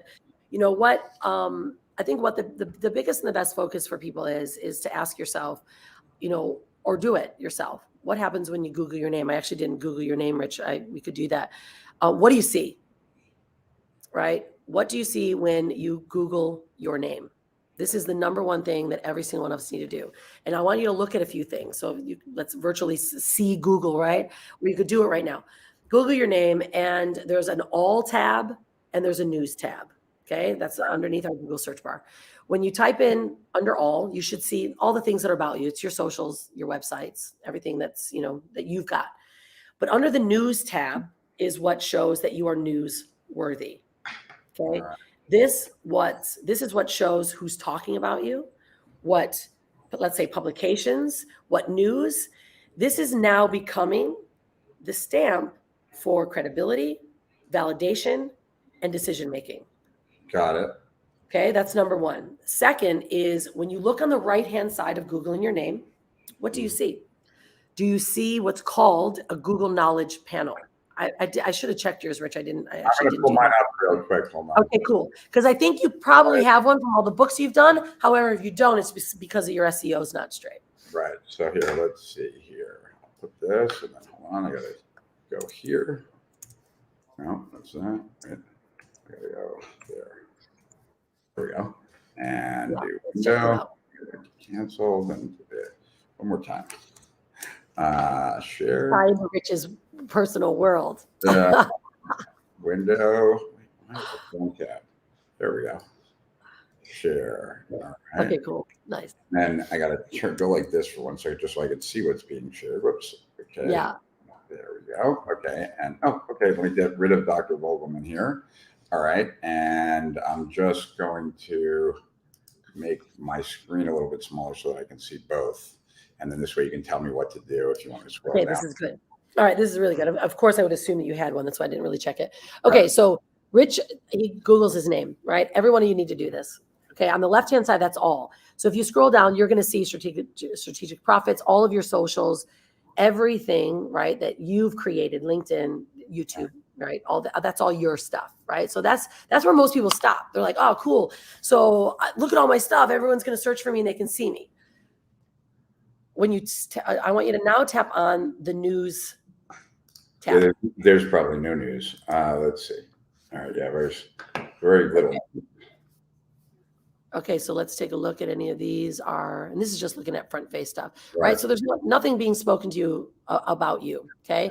So what we're looking at, it's just more like stuff like that. But let's see, like sort by date and even plus, hide duplicates. Let's show duplicates. Recent. There you go. Whatever past year, or even 10 years, because usually there's we can pull some archives. Yeah. Right. Past year, just that. I guess custom range. I wonder how far go back, but there's never been a lot of news about me, that's for sure. So anyway, this is the thing, Rich. This is why this is not unheard of. There's the biggest gurus in the world. And that's why, when I say we take people from best kept secret to world renowned brands, it's the way that we do it. Right. So this is where we go into world renowned brand status. When you're tapping on news, you then go back to the all channel, because you actually have a Google Knowledge panel. I want to highlight this in a big way. So number one is Googling your name. Number two is what's being spoken about you. Are you PR worthy? Are you newsworthy? Like, is someone actually talking about you? Good thing for you don't have any bad stuff. Like, a lot of people have bad stuff. We have to put it down. That's a good thing on you. Now, what happens on the right-hand side, that's what's called the Google Knowledge Panel. The Google Knowledge Panel is becoming someone's ticket on Google. Now, most of us might say, oh no, me being blue tick verified is on social. That's true. Right? Getting a blue tick, that kind of brings us into influencer status, and everyone looks at that as influencer status. However, the savvier customers, prospects, those that don't really care about social as much as we do, they're going here. And when you see, especially for coaches, speakers, authors, consultants, people are looking at where is their credibility stamp at. And so the Google Knowledge Panel, we don't create it. What it is, it's how your SEO is set up for your website, the amount of things that are being spoken about you, and your social ranking. And Google then populates it, right? Creates this panel for you. Now, obviously, you have one, Rich, because you've written so many books. You've done a lot of stuff, and you obviously have a decent SEO team that knows how to rank your name, rank your company, and put you, in the search traffic. However, there's not been as much conversation about you. Now, you could take yourself into a completely different realm by getting yourself published in different forms of publications. Like, we focus on tier 1 and tier 2, but this is now when we get to start to control the narrative. So there's two ways to it. One is someone's talking about you and it's great. The other is you can actually start controlling the narrative, meaning we take, let's say, 5 of the top things that you know best or that you're known for, and we start embedding them, SEO rich, embedding keywords into them, but then telling the story that you know. So now it's not just you saying, I'm the guru, check me out, right? Like, no one likes that anymore. They don't want to talk to the guy that says he's the guru. They want to talk to the guy that Forbes magazine says, take a look at this, right? They want to talk to the guy that says, and you were actually in Wall Street Journal, right? Yep, the front page of the marketplace section. Yeah, that's huge. Type in, let's see if it will pull up. Can you type in Wall Street Journal next to your name and see if that'll pull up? Well, let's see. Wall Street Journal. Oh, here it is. Yeah, so that's right. That's huge. Yeah. And how have you leveraged this? Have you used it? I haven't leveraged it at all. Right. The only thing that I've leveraged, I'm trying to download it right now, is back when I did my last launch that I ever did back in 2012, the video started with, let me just see if I can actually find it here. The journal. It started here with, let's see, Profit Hacks. That was the name of the launch, video 1. I have it, I'm downloading it on my iPad, but I'm trying to see if I can find this, because like, you would really like it just from the standpoint that I think it speaks to what you're talking about. Yeah. Because I don't use a What a bummer. All right, I'm still downloading it. So I'll show it to you later. But I don't use testimonials. In fact, I like during Yeah. during the campaign, what I did was I had a button that would pull up Google and Yeah, there you my go. name in quotes. And it was like back then, when my name was in quotes, I had like 300,000 pages. I'm sure I probably have less than 30,000 these days. But yeah, 27,100. But which is so bizarre because I'm the only real chef-rin. Like, I mean, there's really not much about any other chef-rin. And it's 30,000, whatever. But like, I never saw anyone in our industry use just a link to Google and say, like, if you don't know about me, just We'll check it out. Yeah. That's really a big move. That's a really strategic move. I mean, it's because that's the thing. Like, now we know, just looking at what's happening, I'm sure that you've been talking about this with your people, but we're getting, suppressed on all of the social media channels, right? Our messages aren't going anywhere. Organic, traffic is way down. Paid traffic is, I mean, it's obviously, we know how to manipulate numbers and get low cost per lead. However, the messages aren't always going through. And so if this changes, right, which it can change very quickly, social media, they own everything, is Google's really not going to go anywhere. And so if we start now, and this is something I overlooked, Rich. I mean, I've been a marketer. I'm going for the quick hit, right? I'm going for the click. I'm going for the sale, direct marketing. And so when we started focusing on this about 5 years ago, very strong, like creating the SEO stamp, increasing the domain rating of your website. Now, Right. do you know what DR is for websites, right? Yeah. Well, I assume I know. Why don't you say, just to make sure? So your domain rating is how Google actually measures the strength and the content of your website. But most marketers really don't use websites, right? We use funnels, we use all this different stuff. And then when we look and say, when someone's looking at the strength and where the energy is going to go from Google, how the algorithms are going to pick you up, if your domain rating is low, right, then you're going to be, not show up nearly as much in the algorithm. So the work is about now putting that front end SEO work in, right? And that we do this through, PR, publications, writing, controlling your narrative, filling your news tab full of content about you. Other publications, very high DR. So a DR over a 50 means that you are strong. A DR under 50 is rather weak. 20 under is absolutely the weakest. 99% of marketers that I ever work with, their DR is like 12 or 13. And it's because they're not either writing high, SEO rich content, or they're not even, their SEO and their rankings of their website is not being backlinked. So there's a lot of front end work that we can start doing that not only, so I always say to people, I get you the vanity, which is get you in Forbes, get you in all these publications, but we really do all the work that you need. So we give you what you want, but we do the work that you need, right? Which is all the underground stuff. And so that's right now, when it comes to building any form of brand, whether it's a personal brand, business brand, is looking at how are you being showcased and seen on Google? How is your audience going to look for you? 92% of people, even when you're searching for a restaurant, we're typing in the restaurant's name in Google. And what are we using? We're using the Google map, which is the knowledge panel for restaurants. And over 32% of clicks are going from the Google knowledge panel or the map to their website. So most people that are seeing ads, they're seeing all the ads, and you're wondering why your conversions aren't as high in the ad. If you actually start tracking it, most people are actually searching your name after they see the ad. Then they're going to your knowledge panel. That's why you're winning even bigger. And they're clicking on Rich Sheffrin's socials and your website and going straight to strategic profits from there. So there's a lot more diversion of where the traffic is going and where the attention's happening. Got it. And let's see here. All right. Trying to see what would be, because I overlooked SEO for years. I mean, you guys, have you been focusing on SEO for very, very much?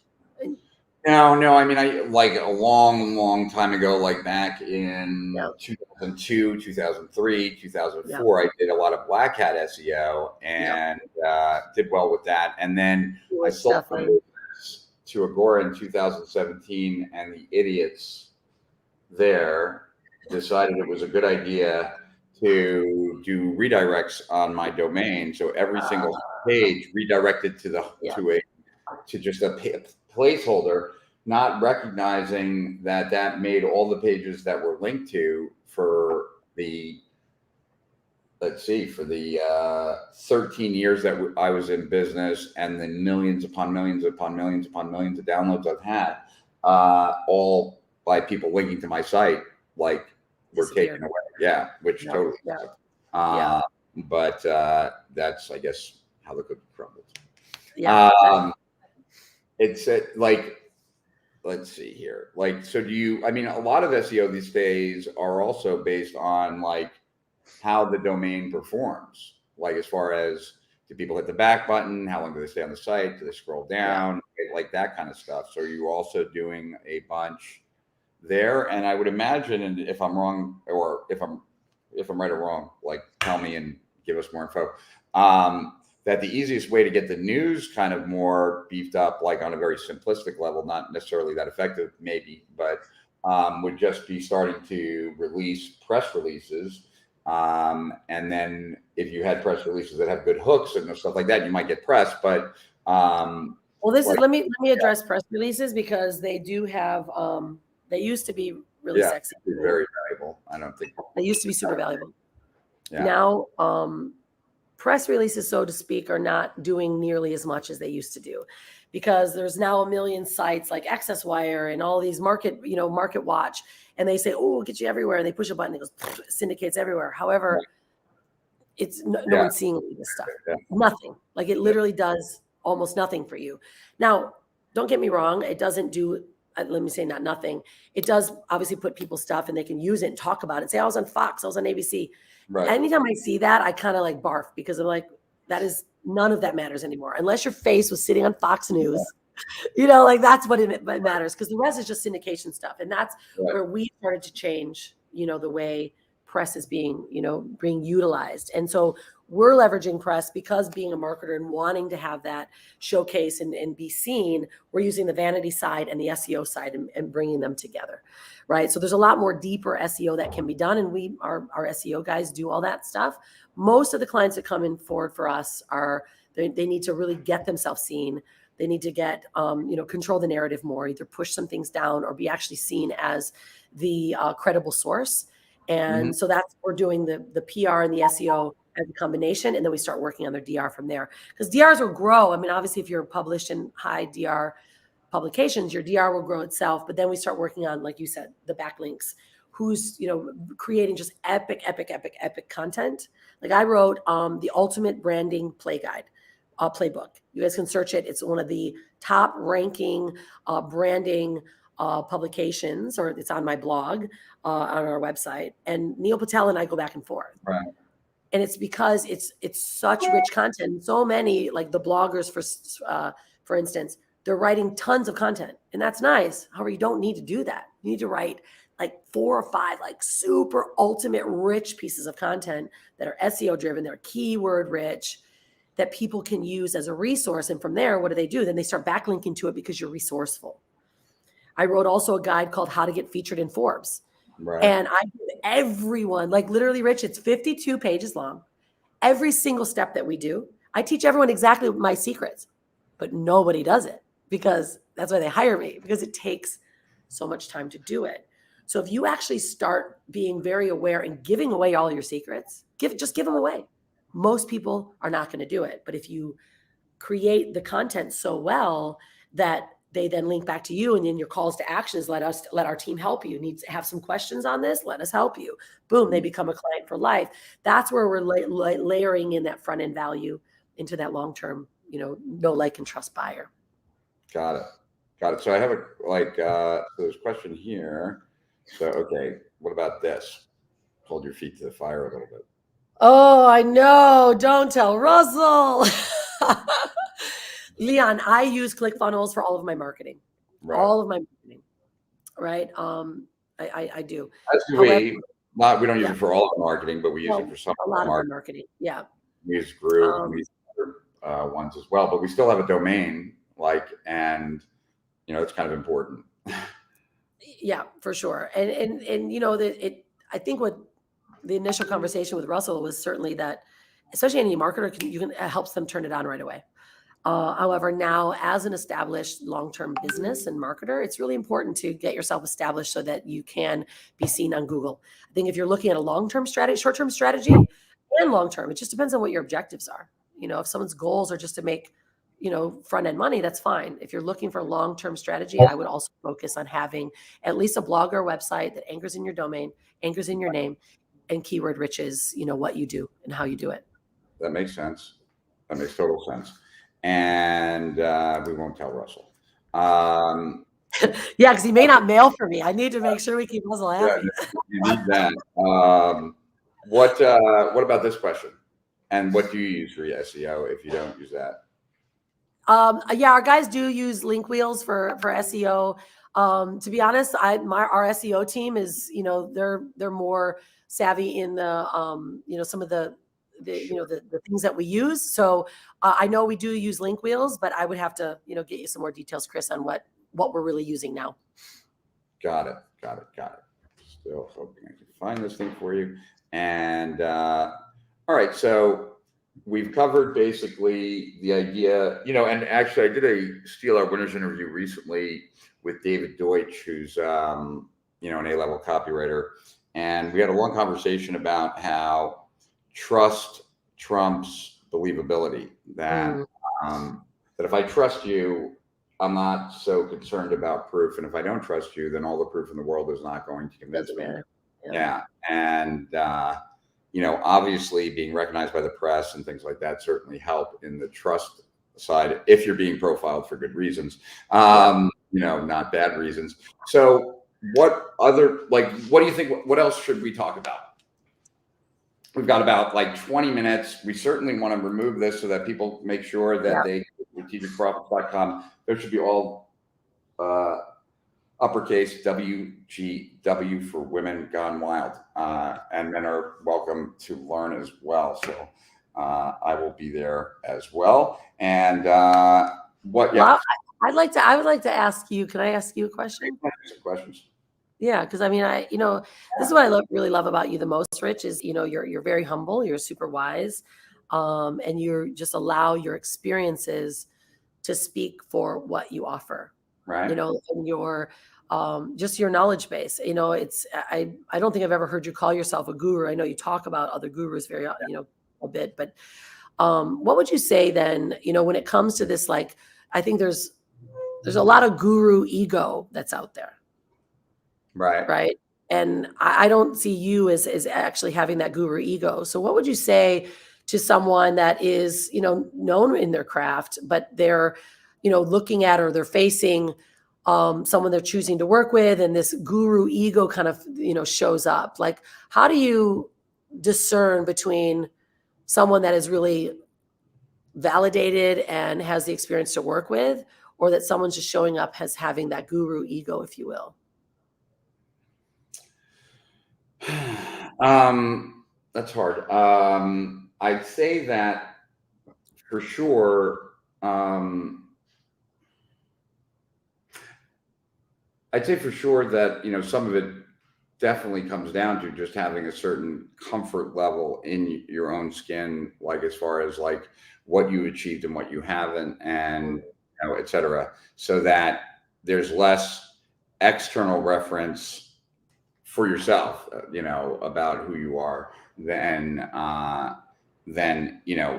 that there's less external, more internal. I know that my rise to, I'm much less known now than I was in 2006, 7, and 8, and that's totally fine. That's what I But in the beginning in 2006, when my report, went viral and was, literally downloaded millions of times, there wasn't a moment that didn't go by that, when I would go through Google blog search, if I typed my name and hit return, there'd be so many listings. And if I did it a minute later, there'd be another listing or two. Yeah. And so I did waste a ridiculous amount of time for God knows. I mean, like lots of free time was spent just constantly refreshing and looking at what people were saying about me, because I was so not used to that, right? Like, and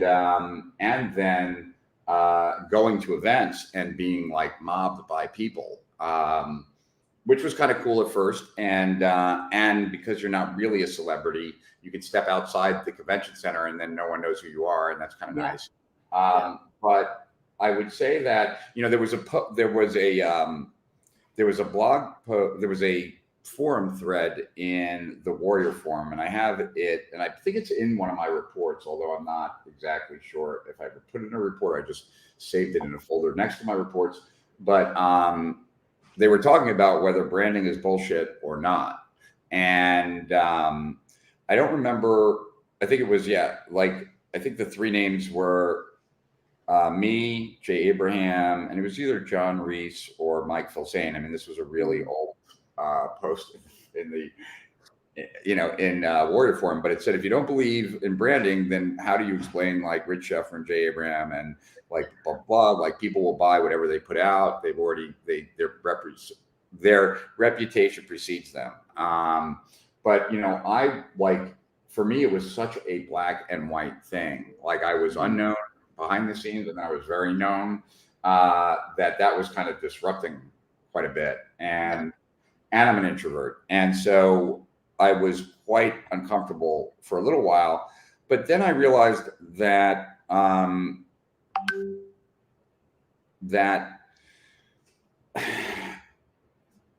all I can I realized a bunch of things. One, that fame is fleeting, and that, you know, there will be peaks and valleys, and like I'm just not gonna spend like much time on that. That's not really that important to me, although certainly it's easier to sell stuff the more well-known you are. There's no doubt about that. The other thing is that, you know, none of these people really know me, right? So everything that's being said about me is, for the most part, like a conclusion that is not backed up by really anything, except they read something of mine and now feel like they know me.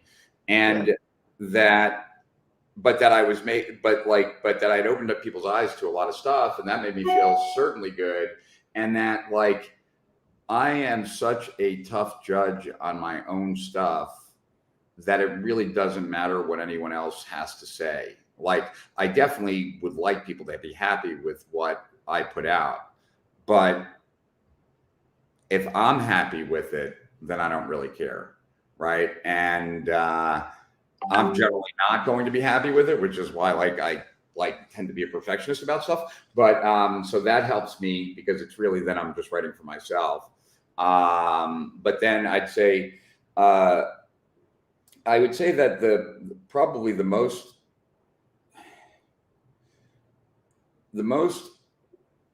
critical piece, I think, is being comfortable in your own skin, and also like not having this like desperate need to broadcast, I guess is the way to say it. And, you know, there's this one experience I had that stuck with me forever since that time, because like, I really hope I've never done this, but I have a sneaking suspicion I might have done this. And so Brendan Bouchard was having his first event, I think in Manhattan. It was called like the 10X event or something. And he invited me to come as a guest. And so I came. This was, I think, when I was already I was about to retire, or I was already somewhat retired. I don't remember. Like, you know, I just kept a few clients, and I'd taken Strategic Profits, made it more of a skeleton crew from like 2012 to 2017. And so I'm sitting at lunch, and of course I'm not wearing a name tag or anything. And I have two people who work for me also sitting at lunch. And so the three of us are sitting, and there's probably like, there's room for like 8 people to sit down. And I think a couple people sit down with us. Well, definitely some people sat down with us. I don't remember how many people like ultimately were sitting with us, but, and, you know, I was just trying to be polite. I strike up a conversation with someone sitting across from me, and I'm like, you know, how you doing? Like, what's your name? Blah, blah, where you from? Blah, blah. How did you end up here? And the guy's like, oh, I read an ad in Entrepreneur Magazine, And that's what brought me here. I was like, oh, that's cool. And what is it that you came here for? What do you want to do, like online? And that was the last question I asked him, because for the next 45 minutes, what he told me he wanted to do was exactly what I do, right? And it did, like, and I'm the originator of a lot of the stuff I've done. And I didn't volunteer. Like he said, I want to teach entrepreneurs how to start and grow and build their businesses. And I want to do this, that. And it really was just exactly what I do. And he never stopped to ask me what I do, nor did I volunteer what I do. And so he missed his opportunity to be talking to the person who is most successful in the thing he wants to do. And it's because he never stopped to even ask a question, right? Not even interested. And that's not how experts, in my experience, that's not, people who really know their stuff have no need to prove it, right? And so I don't walk around sharing my knowledge unless someone asks for it. Like I'm never an uninvited like advisor, because like there's enough people who will pay me for my advice. I don't feel the need to give anyone my advice, especially if they don't want it. And I don't feel the need to tell that much, but I will tell you one thing that I really don't know how to deal with. So this is, I'll be vulnerable here for a second. So I have accomplished a lot though, right? And like, I feel like I have. And a lot of times when I get on stage, right? Like I learned from Dan Kennedy, like people should know who they're talking to, right? And Russell has like a clever little way of making jokes and stuff like that.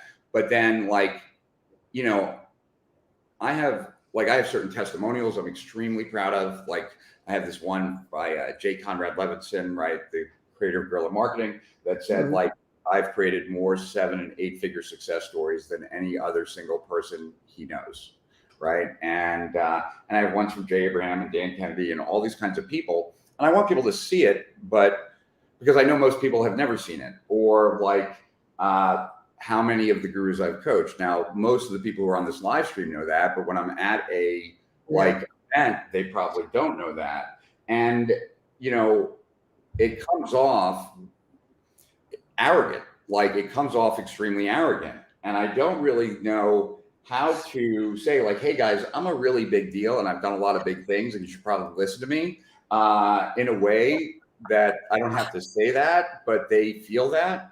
And I've never really, there are just a lot of accomplishments I'm extremely proud of, but like, that's not why people came. They came to learn something specific. And so I'm always like, feel this like tug, like, you know, like whenever I'm pressed for time, like I did a presentation while I was here, like at Mimosa Mastermind, it's only a half an hour. So I just like take all that credibility stuff out. But if I'm pitching and it's like an hour and a half presentation, like, you know, like what's your thought about that? Because like that is, I'm somewhat insecure because I feel like my reputation should precede me because of what I've accomplished. But, you know, it's hard. It's hard to like, what's your thoughts? Yeah, no, I think we all do that, right? Because, and thank you for that. Cause I'm really, I expected you to answer that way because it's humble marketing, you know, and I think it's a shift from where it used to be. Everyone's like, look at me. But I think we all do that. Those that are actually true, that have done the work, that, you know, are really true to what they are. We don't want to just go, check me out. This is who I am. Right. So this is why I asked this as well, because I really ride that fine balance, because I do help people go from best kept secret to world known expert, right? Like we help them get into Forbes. So then it's like, how do then we present ourselves in a way that isn't showboaty, that's not, you know, guru like? And that's why I like to let those type of things speak for me, where you just introduce yourself. I usually introduce myself with more of my depth of my story. And I didn't go as far this time because I know, you know, we have, you know, however, it's like when you can show a slide that says, you know, here I was published in Forbes, I was done this, instead of do, because I see that so often, right? The guru's like this list of the amount of thousands of people, and I've done this and I've made millions of dollars. And like, of course you've made millions of dollars. Like you're on the stage because you've done that. Like, you know, so I tend to like the bigger press stuff to speak for me. However, I think you really hit it on the head that the biggest lesson that any marketer right now, building anything they are, brands, whatever, it's that humble marketing. It's that humble way of being, and that you do see these people that are, you can tell the new ones. You don't have to be a guru who've done so much to still be humble and Right. to ask questions about someone. Like that guy just regurgitated and barfed on you, and he Right. lost the big opportunity. Right. Yeah. I You mean, know? like, it was insane, right? And I'm sure I've been so excited about something that I didn't ask the person. Right. Yeah, so it's like, okay, so big press, but yeah, like, so yeah, it's just It's always it's going to always be our hiccup, because we don't want to showcase who we are, right? However, they do deserve to kind of hear a bit about what you do, right. you know. I usually have a little formula to do it, and this is when I'm helping people do speaking, because we do TED Talks and stuff, and it's who you are and what's the desired outcome for that person you're speaking to. So what you do and what's the desired outcome. So I usually say, I create sexy brands and turn them into profit-making machines, right? So like, I kind of like, this is what I do, and this is what the desired outcome is for them. So you just say something tight, and they're like, oh, what is a sexy brand, or what's a profit machine? So that you open up the conversation. So there's like fun little ways that you can kind of get that message out that makes someone go, what's the lean in for it? And it's, I think that's the most intriguing part about being a speaker, is if you can create a bit of a hook and a lean in, then they're just going to listen to you anyways, and then the rest will speak for itself. But I think anyone that's a humbled marketer that has done the work never really wants to showcase about themselves. You want to talk about others. Yeah, well, it's like if I'm walking around traffic and conversion here, right, and I bump into someone who does not know me, and they're like, so what do you do? And then that just is like, you're like, oh man. I can say I'm a business coach, right? Like, just leave it at that. Like, oh really? Like, but if they start asking questions, then if I start rattling off like who I've coached, it becomes like, now it's a name drop situation, right? I mean, I think it's one of those, you can't win them, you can't lose, it's the win or lose kind of situation. But I mean, obviously strategic profits is a very well-known brand, so flat. Not as well known as I am in certain places, at least. But that's where the lead in is, right? When you create a quality enough brand, you say, I'm the founder of Strategic Profits. Right. That's its own personal name drop, if you will, and then allow others to look into it. But it's like, I think we just have to be reserved on who we share that information with. If it's staged and they're coming to see us, right, tell them. If it's else, then let them ask questions. I mean, it's always be a better communicator. Ideal that people know it, but that they didn't hear it from you, right? Exactly. That's it. Yeah, that's it. Not the person introducing you either, because that's a little bit too. Yeah, that is weird. Hey, this guy, he's done all this. As they're reading. You can't walk around with your Forbes magazine in your hand either. No. So it's certainly the way people carry themselves does say a lot. You can kind of size people up somewhat, like if they're in a place of like quiet confidence or desperate kind of like need. Or salesy, excited marketer that's like, hey, hi, nice to meet you. I'm this guy. And it's like, and I guess that I'd like to think at least that I come off as like good on that side, because like I really don't. I feel like most of the things I've taught and know are really validated at this point. So I don't really have any need to argue a point, or if someone disagrees with me, like that's fine. Like, you know what I mean? Like it makes no difference to me. But I do, I guess the other place where I get a little nasty is when I'm arguing with someone who has, a fraction of the experience I have, right? That's fine, right? And I'm saying you need to do this, and they're telling me why I'm wrong. And I'm like, look, no offense. I'm successful. I've taught a ridiculous number of people who are in your shoes to be where you want to get to. and you haven't. You're not successful, nor have you taught anyone. So I think my opinion holds a lot more weight here. If you didn't, like, if you were doing it your way, you wouldn't need me. And yeah, but see, that's where truth, that this is the difference between truth and falsehood, right? Or truth and, just blowing yourself up. Truth, no one can argue with truth. But there is also the long game and the short game. And friendly, not like necessarily a close friend, but someone who has been a guru at Agora for a long time, Tim Sykes, right? And Tim Sykes is a penny stock guru. When you meet him in person, he's a very nice guy. He gives a lot of money to charity. He drives like a beat up Jeep, like very like down to earth. But like his online persona is an asshole who drives like expensive cars and is loud and boisterous and kind of like Harvey Weinstein, like minus the perversion and sexual deviance. And so what's interesting is that and I've seen it. He's told me this, and I've seen it in his ad accounts because he was also an Agora personality. That his business makes so much more money when he's posting on Instagram in his Lambo or whatever than him giving money to charity or being more normal. And so you have that on the one side, but then you have on the other side, you have people that have been around a long time, like myself, right? Like Gary Vaynerchuk. Like, does anyone know what kind of car Gary drives? Like, I don't think so. It's not important. No one knows what car I drive, right? Like, that's not what we base our fame on. And the people that generally do the flash don't last as long. Yeah. But there still is that flash does work. It wouldn't be used if it didn't, right? Well, when I started, that's what it was. It was the fake it before you make it. And people were going to, hotels and standing in front of cars and taking pictures on their websites, and I was calling it on bullshit because I've got values, and that's where that conversation was talking about the money line thing. Is like, it really matters. Like, how are you attracting your money? Because, there's a lot of karmic energy that's tied to everything that you say and that you do. And the ones that are going to last are the ones that are actually authentic, and it's still there. People still do it. And however, I don't want that person that wants that. I'm super happy to say I ride my little, motorbike around Bali. We've been traveling for 13 years and lost everything in 2007.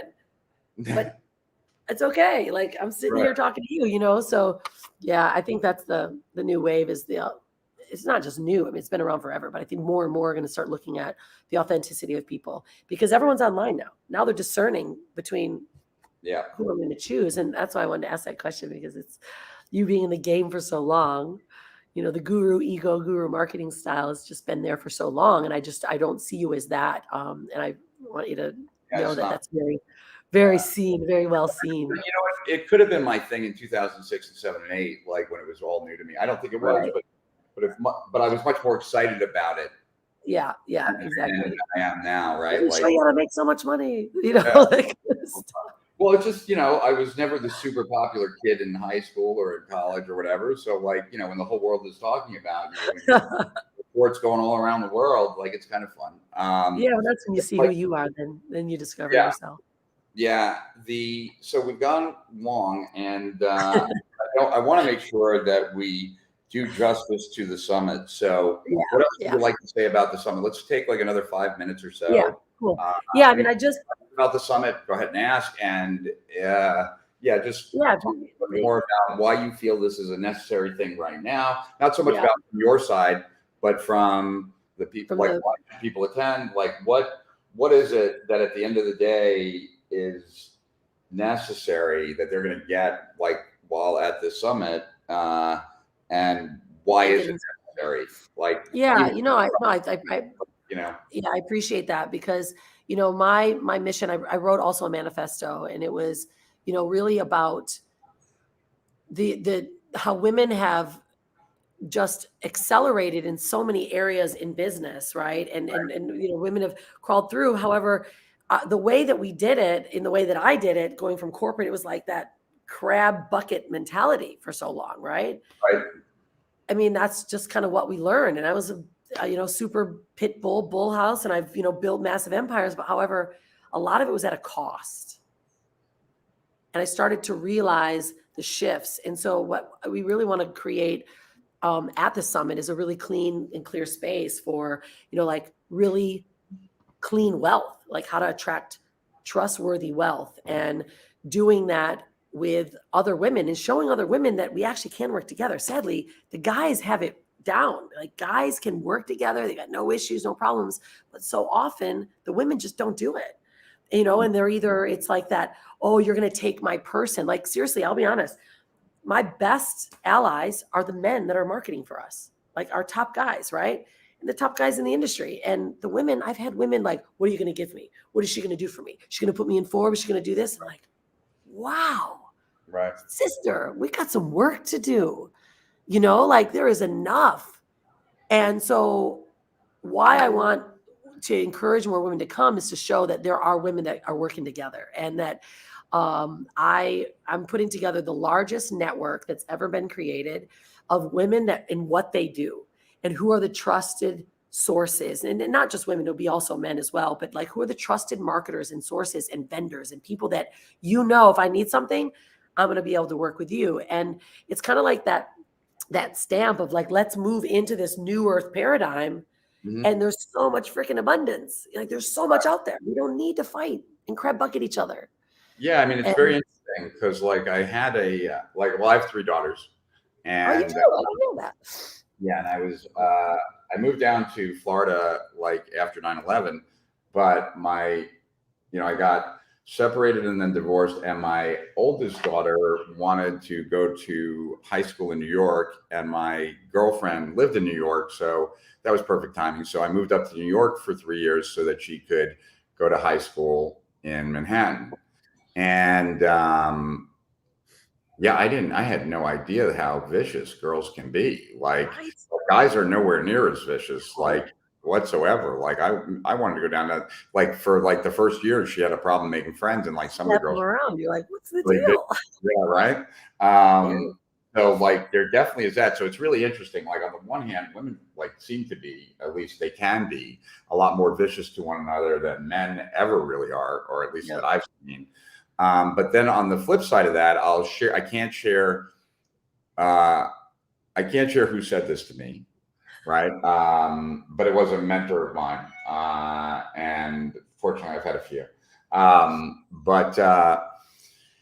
But I believe this to be true. I don't think it's sexist. I hope it's not sexist what I'm about to say. He told me, as I was building my business and I had achieved some like initial success and was quite excited, one of the important pieces of advice was surround yourself with women. Like men talk a good game, women get shit done. And women are much more detail oriented. They get shit done. They're much more likely to actually have things handled. Just any random thoughts about that? Yeah, it's big. It's true. I mean, it's, and it's interesting too, because we have such a capacity, right? My husband's like, he's a surfer. He just left for a big surfing trip for the weekend. He's like, how do you do so many things at one time? He's like, I can only focus on one thing. Like, how can you do this? And we have so much more capacity to create. And it's like the magic. Like, it's like that, once women feel that they're safe and they know they got a good container, they can create magic. I mean, that's why, and I won't go into my kind of political rants. However, a lot of it is because we were suppressed back in the days, right? I mean, the witches were burned, the women were, drowned because they were afraid of our magic, afraid of what we can do. And it's just now that women are starting to go, I'm not listening to that bullshit anymore. And that's why all of a sudden women are like creating empires all over the place. But they've got to do it in a way that now says, okay, let's do it together. Because we were taught to actually push each other down. We were taught to tell on each other. Back in the day, women had to tell on other women if they were doing witchy stuff, and that's bullshit. Patriarchy's going down a bit. And it's not, and I don't mean saying that like the male patriarchy. I'm saying that there's also matriarchy that has demasculated men. So I'm not anywhere going there, but it's like coming back to neutrality and then like really working together. And I think men and women, I've always worked with men better because just of my nature. However, now all of a sudden I'm like finding and attracting more women that are like, yeah, let's do this together. But there's still that drop that those are still thinking that way. Like, no, I don't want this. You need to do something for me. Why would I do that? She's going to take my people. It's like, oh, no. Completely non-competitive. Let's create something that just enhances each other's businesses. And I think that's the bigger message. And that's what I want to create for the summit. Got it. And when does it start? So September 28th to the 4th, 4 days, wealth, intuition, leadership, and diversity, 4 different days. And we've got, The most important thing is that it's free. We should mention it's free. that. Yep, Yeah. it's free. However, if you do get the mystery box, you're going to love it. To be a VIP and a bunch of other they can be a VIP. That's it. And Go ahead. Yeah, no, I want more women that are either just learning, they're new into even considering what they're doing, or those that are also in that, higher level of VIP status. And in those women that are at that space, we do have a VIP room, that'll be completely separate. It's full of networking. We've got a lot of high level people that'll be inside there as well. So it's not just, I'm going into a general, situation. If there's anyone that, let's say reaches out or registers and then can email back and say, look, I'm, one of Rich's VIPs, or you've got a VIP, let us know and we'll make sure that they get that entrance. There's a question from Emmy J. All right. Great, Rhonda. Thanks for sharing. I'm running GmbH company. What is GmbH? Do you know what that means? I don't know what that means. I actually don't know. Thanks. What is that GmbH? In Germany. Are you going to stream it online? Yeah, I think that's it's full. Yeah, for sure. Yeah, we are. We're filming live here in Bali in my studio. I've got about 12 live people that'll be at the end of every single day. However, all the speakers will be streaming. We'll be streaming online.